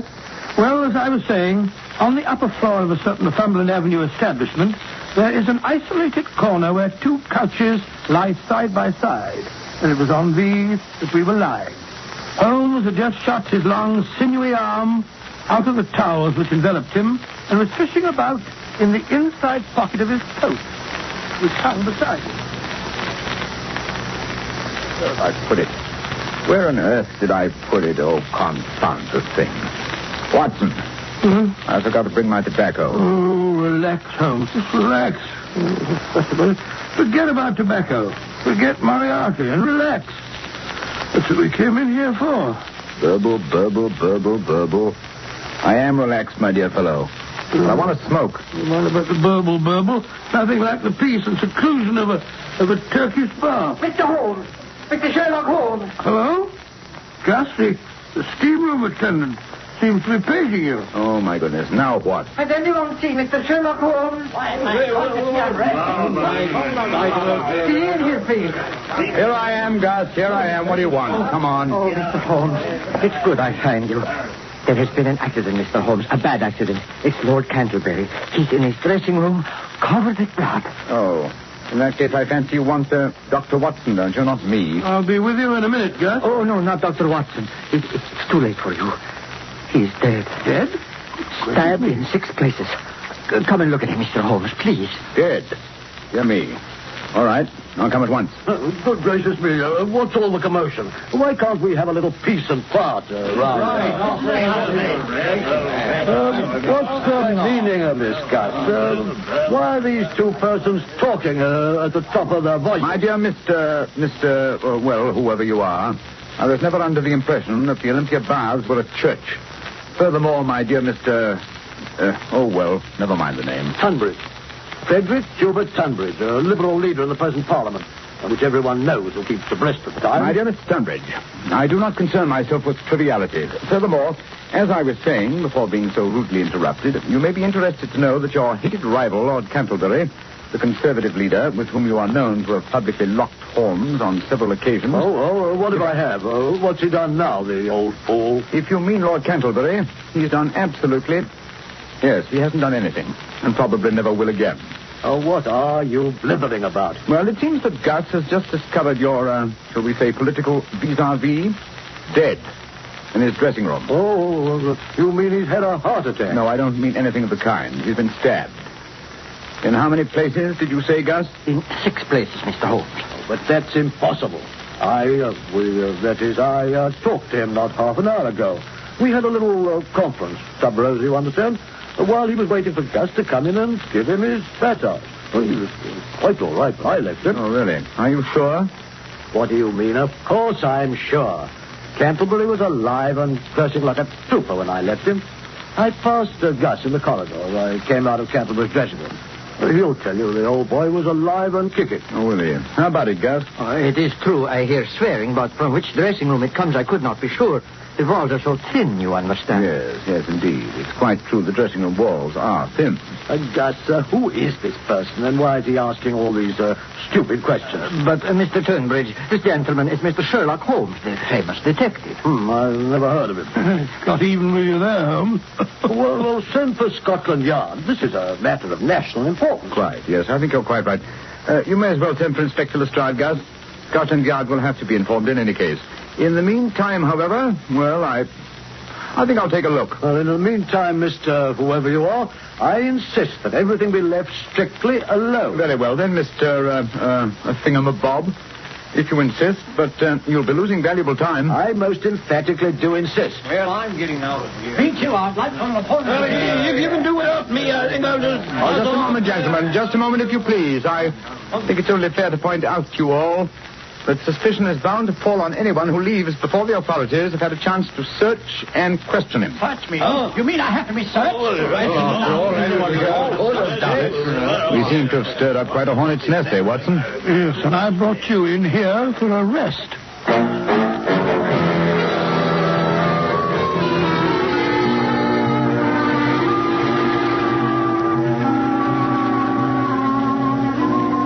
Well, Lestrade? Nasty mess, eh, Mr. Holmes? Knife from the back. Yes, not once, but 6 times. Deep, ferocious thrusts. Quite unnecessarily brutal. And, if I may say so, bloody. Yeah. Place looks like a charnel house. Yes, whoever did the deed must have been drenched in blood. Might tell your men to search for blood-stained towels or garments, will you, Lestrade? Yes. Well, I'll pick up anything that's got blood on it. Never you fear, Mr. Holmes.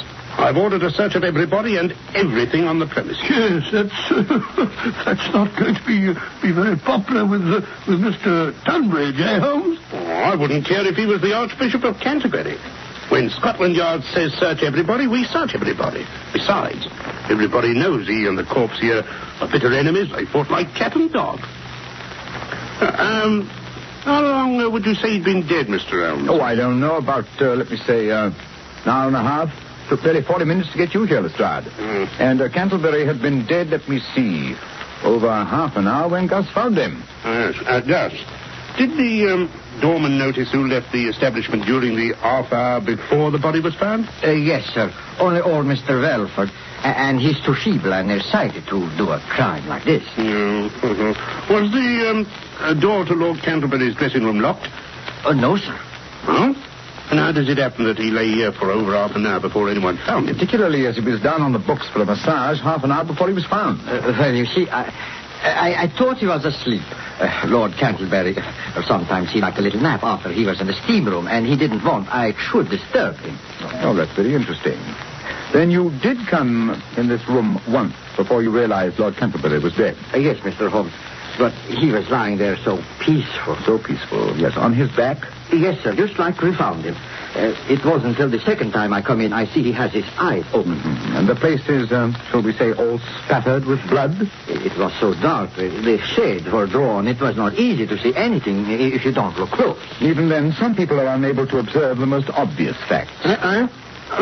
And what might you mean by that? Oh, just an observation, Lestrade. Just a gratuitous observation. Come in. Well, Willis, what's up? We searched the place from top to bottom, just like you said, Inspector.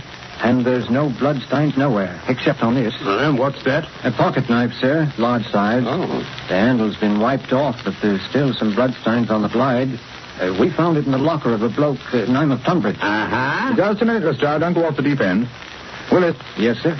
You say there were no bloodstains anywhere except on this knife. Not a sign of a bloodstain nowhere. You searched the dirty linen hampers, the towels and lockers, where the customers had their clothes? Oh, yes, sir. We searched everything. There's not a sign of blood anywhere but on that there weapon. Amazing. That's enough for me. This here is the murder weapon, and it was found in Tunbridge's locker. Bring him in here, Willis, and we'll have him on the carpet. Yes, sir. Right away. I knew he was the murderer from the beginning. Who has the motive for killing Canterbury? This chap Tunbridge. Who had the opportunity? This chap Tunbridge.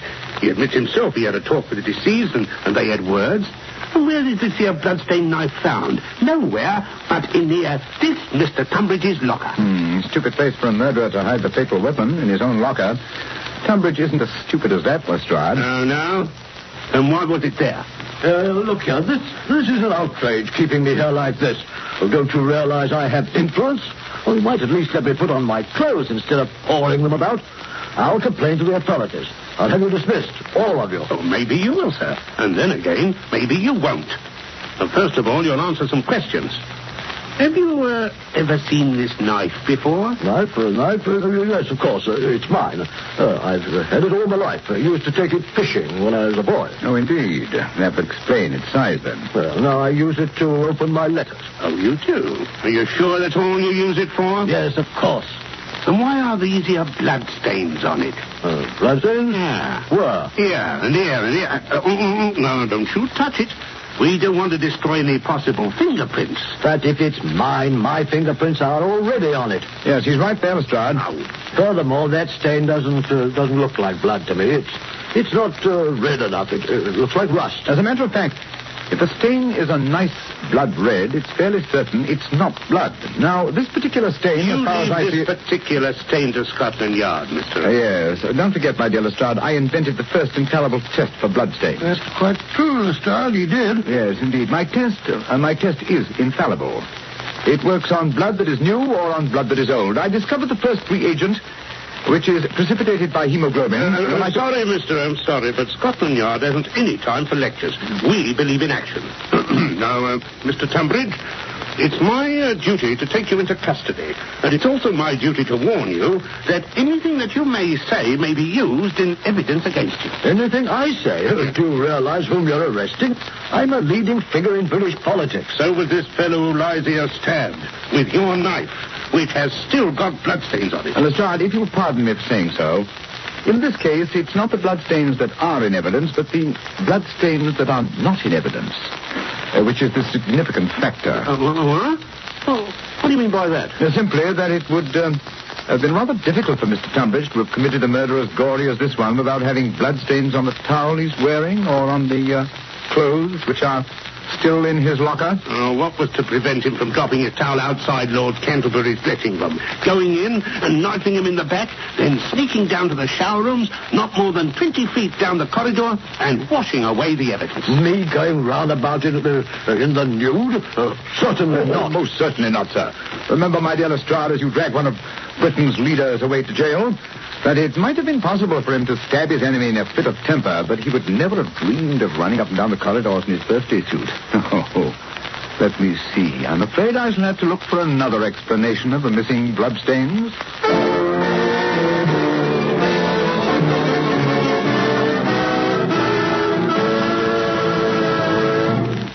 Holmes, it's very late.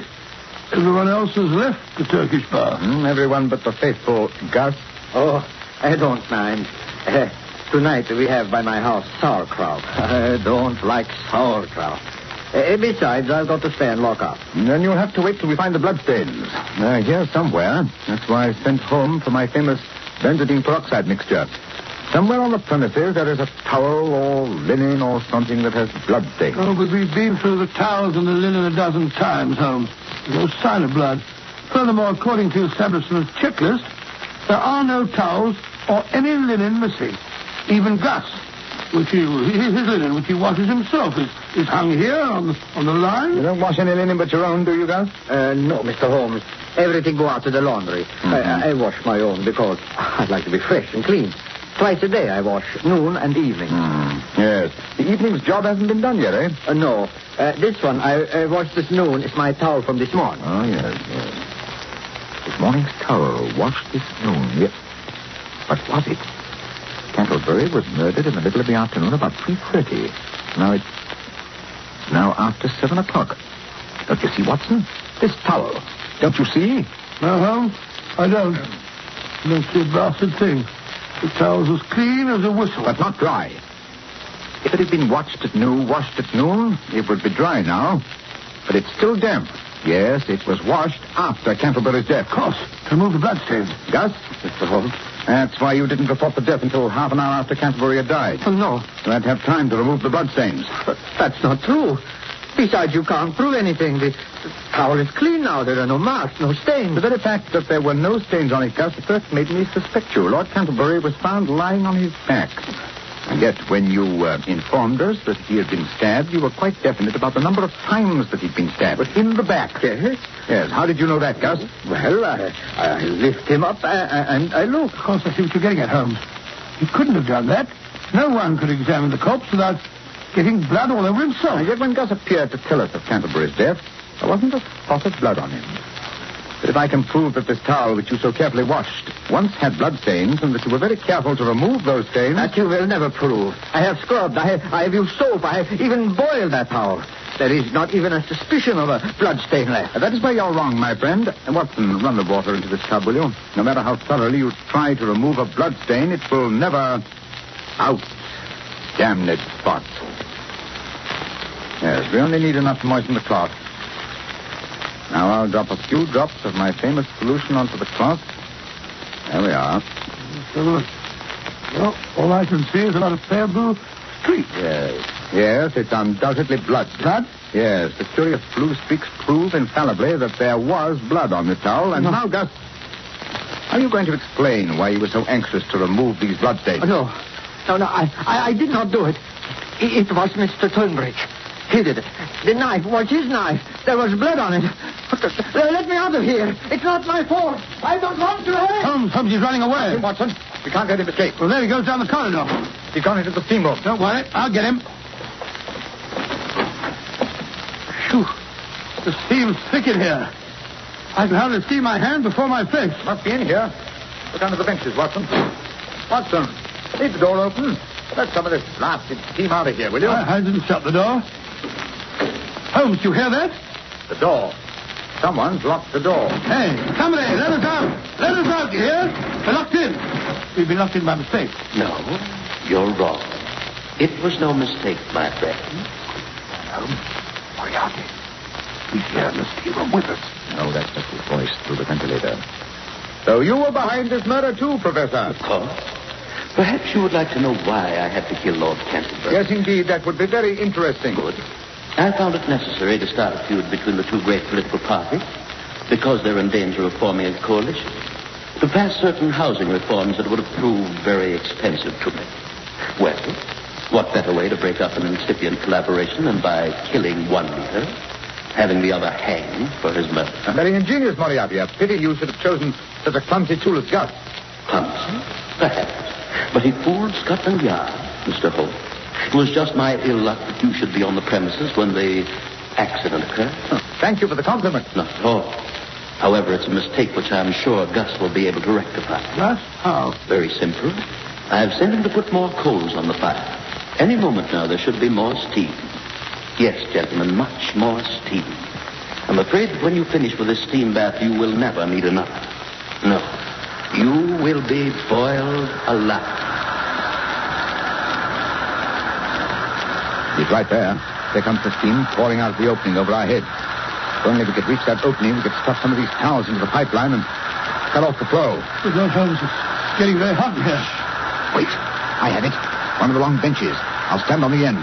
You'll have to balance it while I climb on the top. Talk, Watson. Make a noise. Anything to cover up the movement of the bench. Very well. Oh, it's getting hot. Moriarty. This has gone far enough. We can't stand much more of this. Steady, Holmes. Now hand me out the towel, quick. Moriarty, turn the steam off. You hear, Moriarty? Can't you hear? The heat, it's becoming unbearable. Yes, more towels, Holmes. Is it getting hot enough in there, Gentleman Boyle? I'm sure it is. Boiled nice and pink, boiled in steam, live steam. Goodbye, Mr. Sherlock Holmes.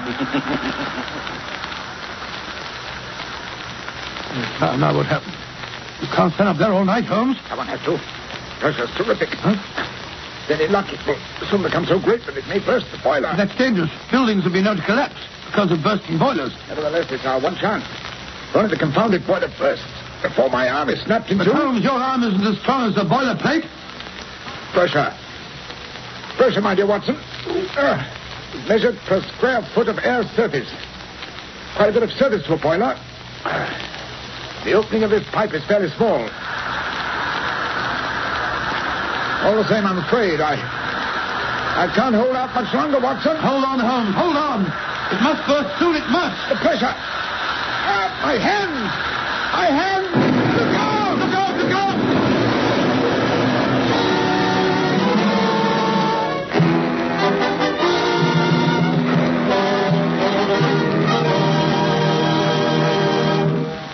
And you came through the explosion all right, Dr. Watson? Well, I had a nasty crack where Holmes and the bench fell on me, and Holmes had the wind knocked out of him, but we were in fairly good shape by the time the fire brigade pulled us out from the wreckage. Moriarty wasn't by any chance trapped or killed or something? Unfortunately, no. But they found Gus, however, quite dead. I suppose the exploding boiler did for him. No, there was a bullet wound in the back of his head. I rather imagine that Moriarty wanted to make sure that he would never appear in court. Doctor, if I had to go through what you went through in that Turkish bath episode, I think I'd never want to work on another case with Holmes again. Oh, come now, Mr. Gamble. I certainly did feel like that for a couple of hours. But by the time we got back to Baker Street and sat down to one of Mrs. Hudson's good meals, well, I was ready for anything that Holmes had in mind. You know, there's nothing like a good dinner to make you feel a new man.